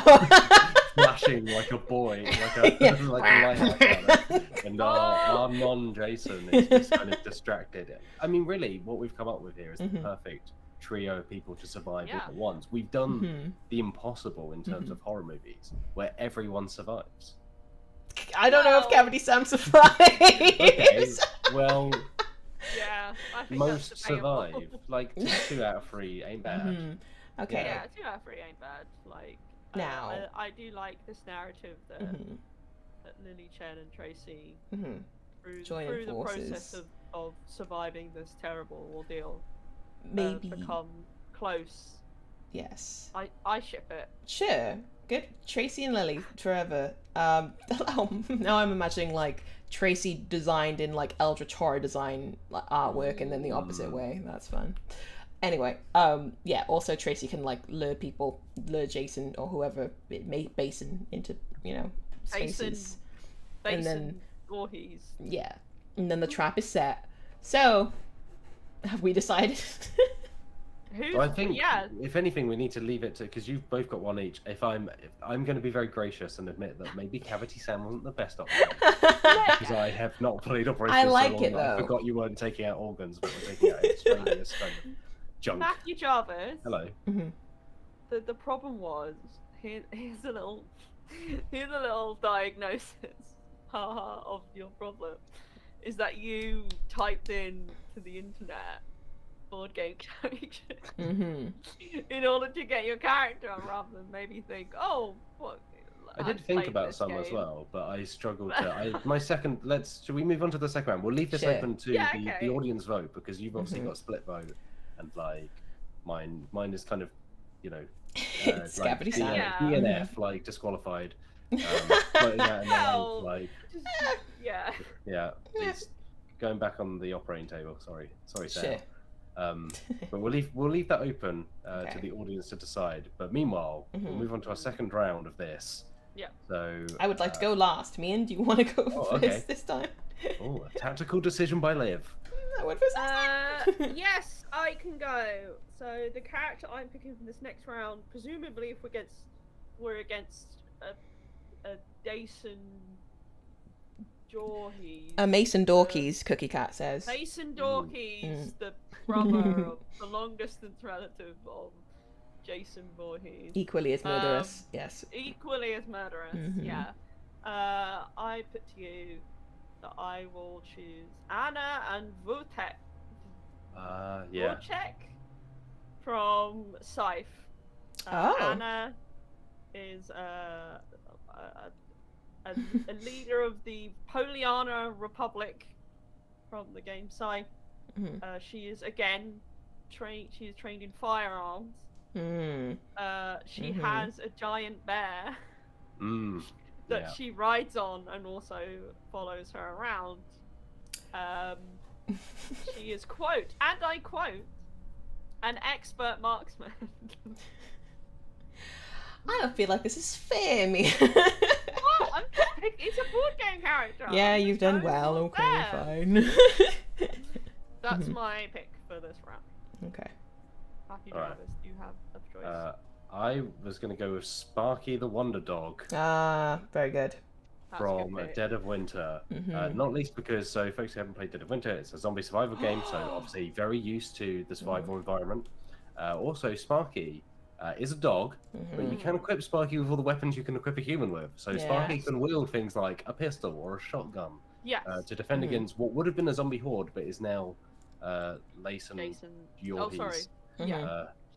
So I think Sparky is one of those surprise kind of like, you know, normally Jason Voorhees likes go for you know, teens, not so worried about dogs or animals, and then surprise, the dog's got a shotgun. Never saw it coming. That dog's got a shotgun and it knows how to use it. Yeah, somehow it reloads. You can only assume it looks cool. Yeah, you have to. Because Sparky is a wonder dog. Therefore, he is able to use human weaponry. Yeah. Liv, right. What is your choice? Because we're helping out we've currently got a bear and a person and a dog. Yeah. I'm going with Scar the Lion from Villainous, who is a very tactical mind, has a legion of hyenas behind him. A legion. Specifics of that. You get a bear, I get a legion of hyenas. Okay. A legion is a bit much. I'll give you like three. I'll give you the three main ones. Yeah, that's his legion. Yeah. That's fine. And also very tricksy. Very tricksy. Yeah. And Sting's a fantastic villain. Excellent hair. Manipulator. Yeah. Well, can manipulate Jason. I mean, Basin.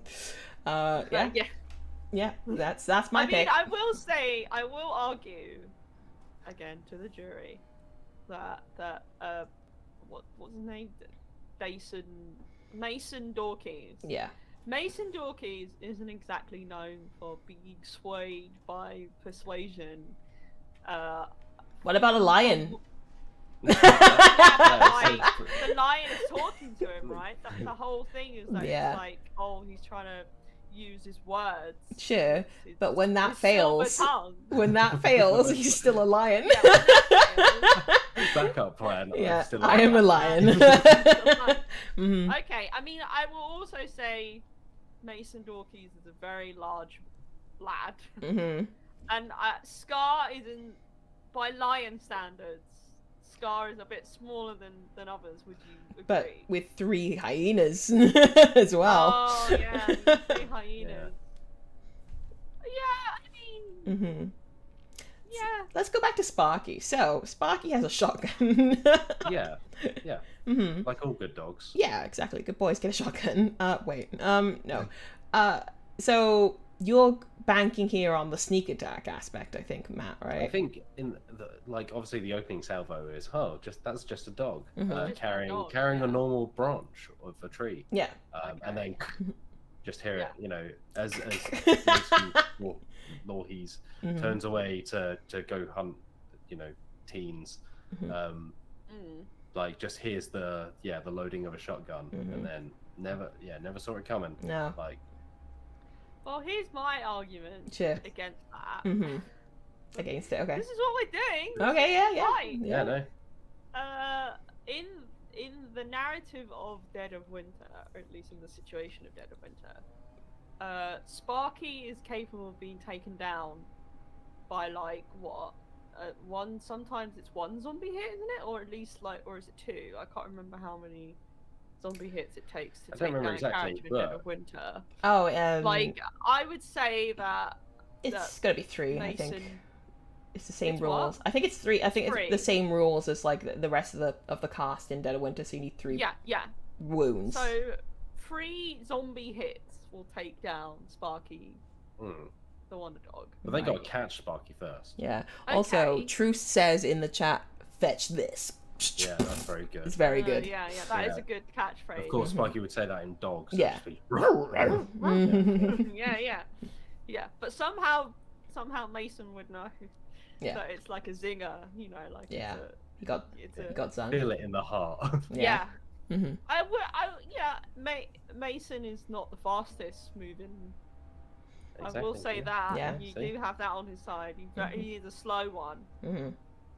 Mr. Grinch. Slow and steady. Mm-hmm. Or maybe, I don't know, Sparky could get distracted. He is only a dog, and dogs have certain instincts. That's very dismissive. He's a wonder dog. Like, The he dog is is a dog. very dismissive of Sparky. Very well disciplined. He does stunts, you know? Yeah. Maybe. If he gets a whiff of a delicious sausage or something. What if? Delicious, like, string of sausages.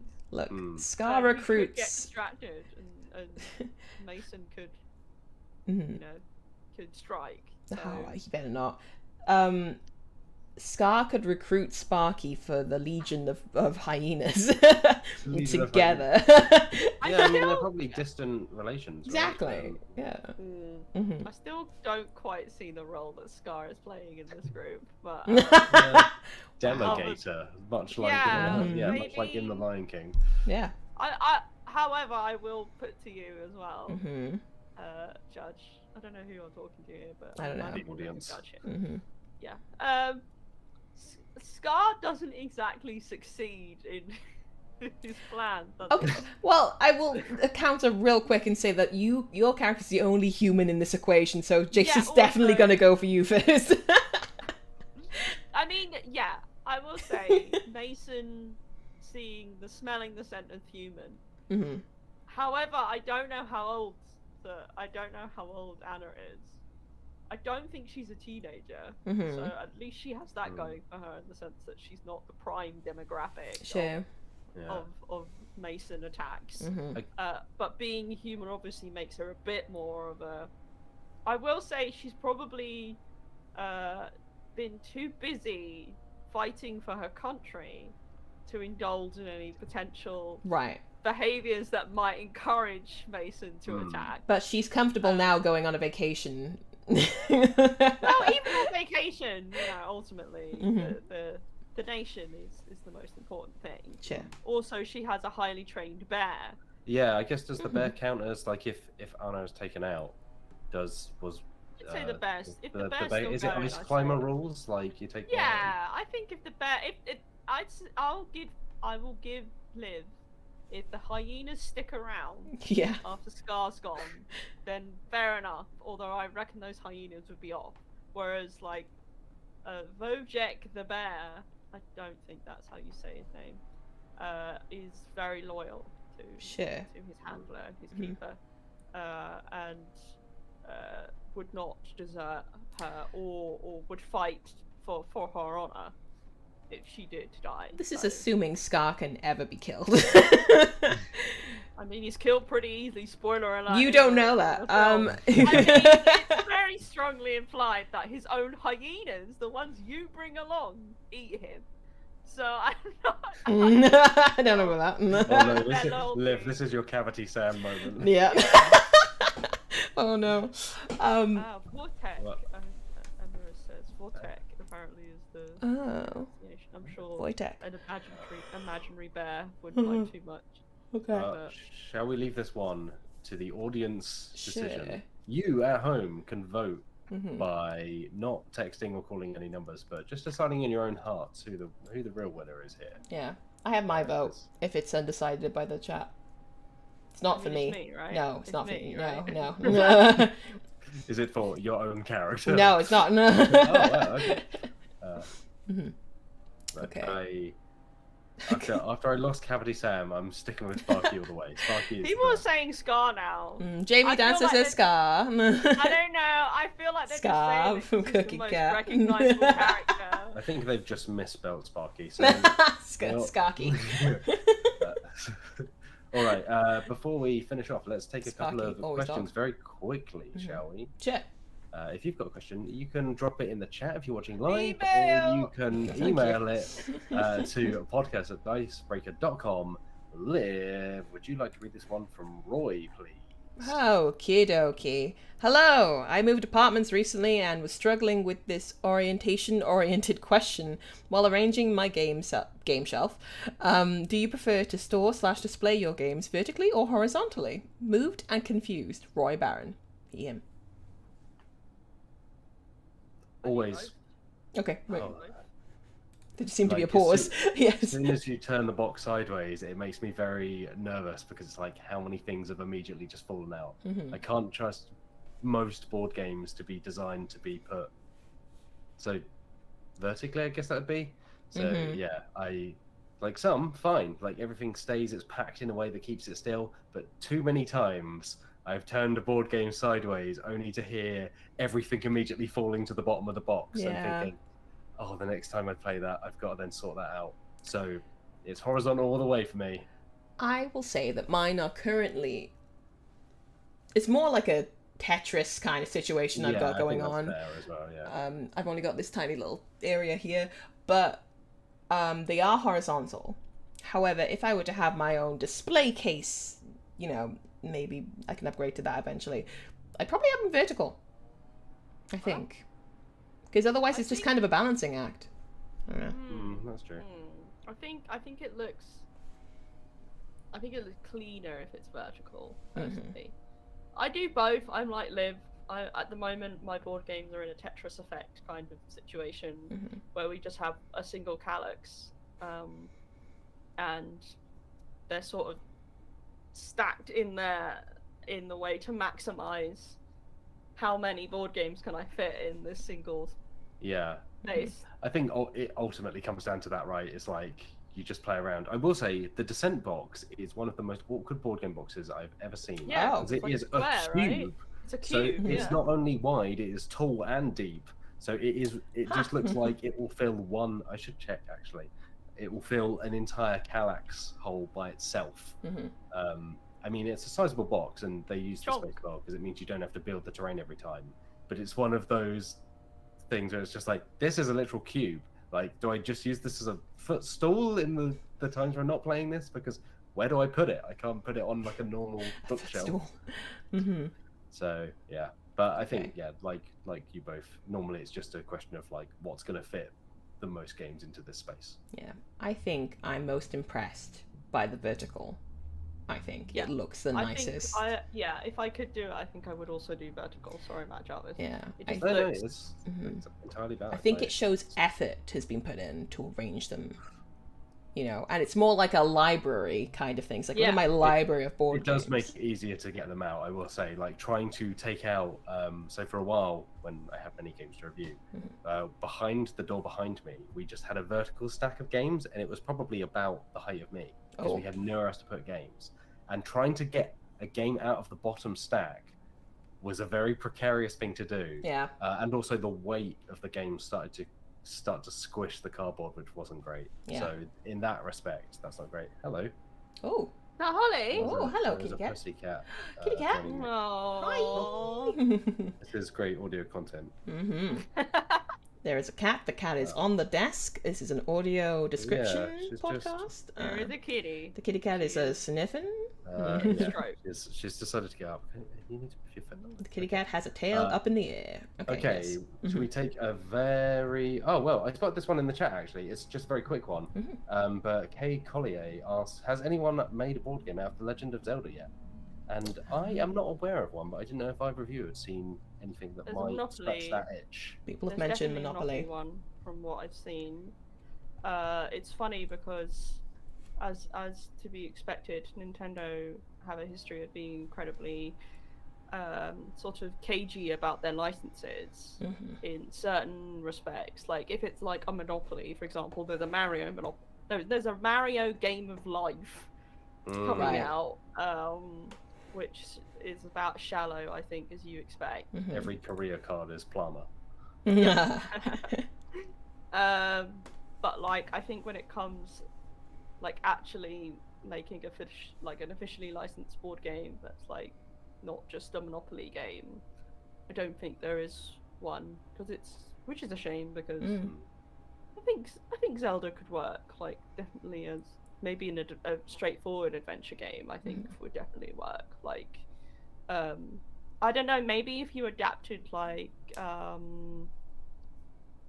sort of Link to the Past or Link Between Worlds, one of those type of Zelda games where they're like a top-down sort of 2D, or technically Link Between Worlds is 3D, but you know, you get all Link's Awakening style. Like, I think if you made that into like a kind of game, I reckon that would work in terms of, I don't know, maybe like you lay down tiles and you explore a tile and there might be an item on there and you have to get all the items you need to go to Hyrule Castle and fight Ganon. I don't know.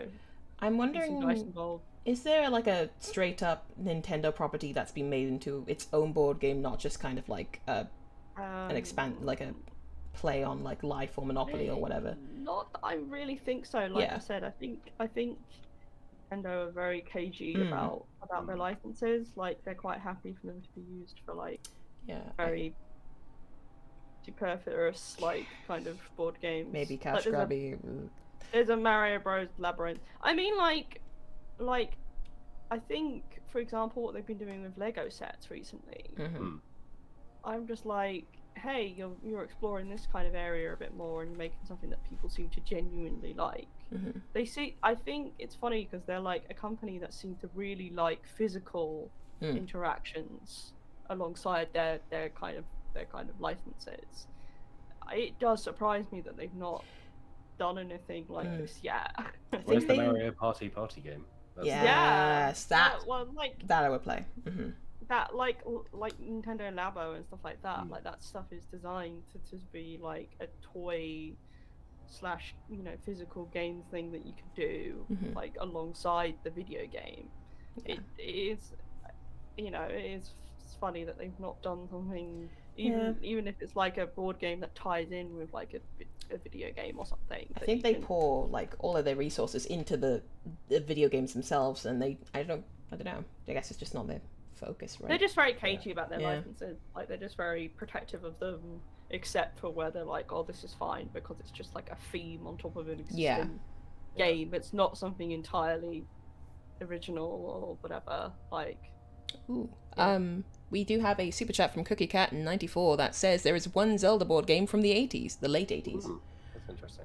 I think that might Yes, Matt Jarvis. I was just gonna say, it's kind of ironic, right? Because Nintendo started as a playing card manufacturer, so Oh, like wow. the fact Yeah. that they don't do like tabletop games, or at least like original tabletop games, is kind of a Yeah, they started as like a as essentially a card toy company Mhm. that evolved into a video game company, because like the Nintendo Entertainment System was marketed as a toy, like more than but probably because they were like, video games weren't really an established thing quite yet. They were like, oh, let's sell this as a toy because no one really knows what a video game kind of is yet. But like, Not mainstream. I guess you had like the kind of the really old consoles, like from the 70s or early 80s, but like up until that point, like it also because video games at that point had given themselves such a bad name, because you had the crash of the 80s where like people associated video games, if they knew what they were, with, oh, there was that thing that kind of scammed us and was like a lot of money and turned out not to be very good.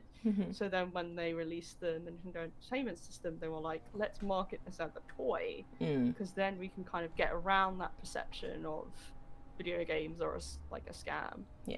But no, I can see this board game. It's on Board Game Geek. It doesn't look like anything particularly remarkable. Although it's quite cute. Like, Interesting. It's got some. It's based on the original video game, as you would expect, and this is, to be honest, this is kind of what I was imagining a little bit, like this whole tile grid system. Like, I think that could work. Hey, Nintendo. Yeah, Send you an Nintendo. idea, and you can pay me for it. it will be, I'm sure it will sell. Yes. Yeah, it will sell. I mean, it would, yeah. Like, Yeah, like anything they make will sell. Yeah. But all right, I think that is about all the time we've got this week. Thank you, of course, for being here, Liv Kennedy. Thank you for having me, Matt Jarvis. Thank you for being here, Alex Meehan. Thank you for the music, the Songs I'm singing. Thank you for listening. If you've been listening or watching, we'll be back next Friday from 2 p.m. BST live. The audio version of the podcast goes up on Monday afternoons. That's UK time. like this video. Yes, please. Subscribe. Likes, Ring that bell. Tell your friends about Ring that Dicebreaker bell. if they're into tabletop stuff. Please subscribe. YouTube.com/Dicebreaker, Dicebreaker.com. We have Dicebreaker Plus as well if you want to check out some like just fun videos. We got a lot of fun stuff coming up. We've been filming some stuff recently that's going to be very fun. Yeah, it is going We to be got some great stuff coming up. We yeah, also got it's gonna some be a new good time. merchandise. Yeah. We haven't do. Jarvis? We've got some new merch. Yes. If you want to go and check it out, you can go and find the merch store. I'd go through the website. I can't remember the new link right now. We just recently moved the URL, so I've forgotten it. It's not as catchy as it used to be. And the old one's burned into my brain at this point. Hang on. we'll work it out. store.repop.com/collection/Dicebreaker. Just go to store.repop.com and click on the Dicebreaker option. We've got some shirts that reference werewolves and no gatekeeping and stuff like that, and all the old shirts as well, and mugs and things like that. So there's some fantastic designs from M Hauler, who we work with. They're really good. So go and check them out. And of course, they support us and what we do. So we appreciate it very much. But until we're back next Friday, thank you for listening. Stay safe out there and have a lovely day. Bye-bye. bye.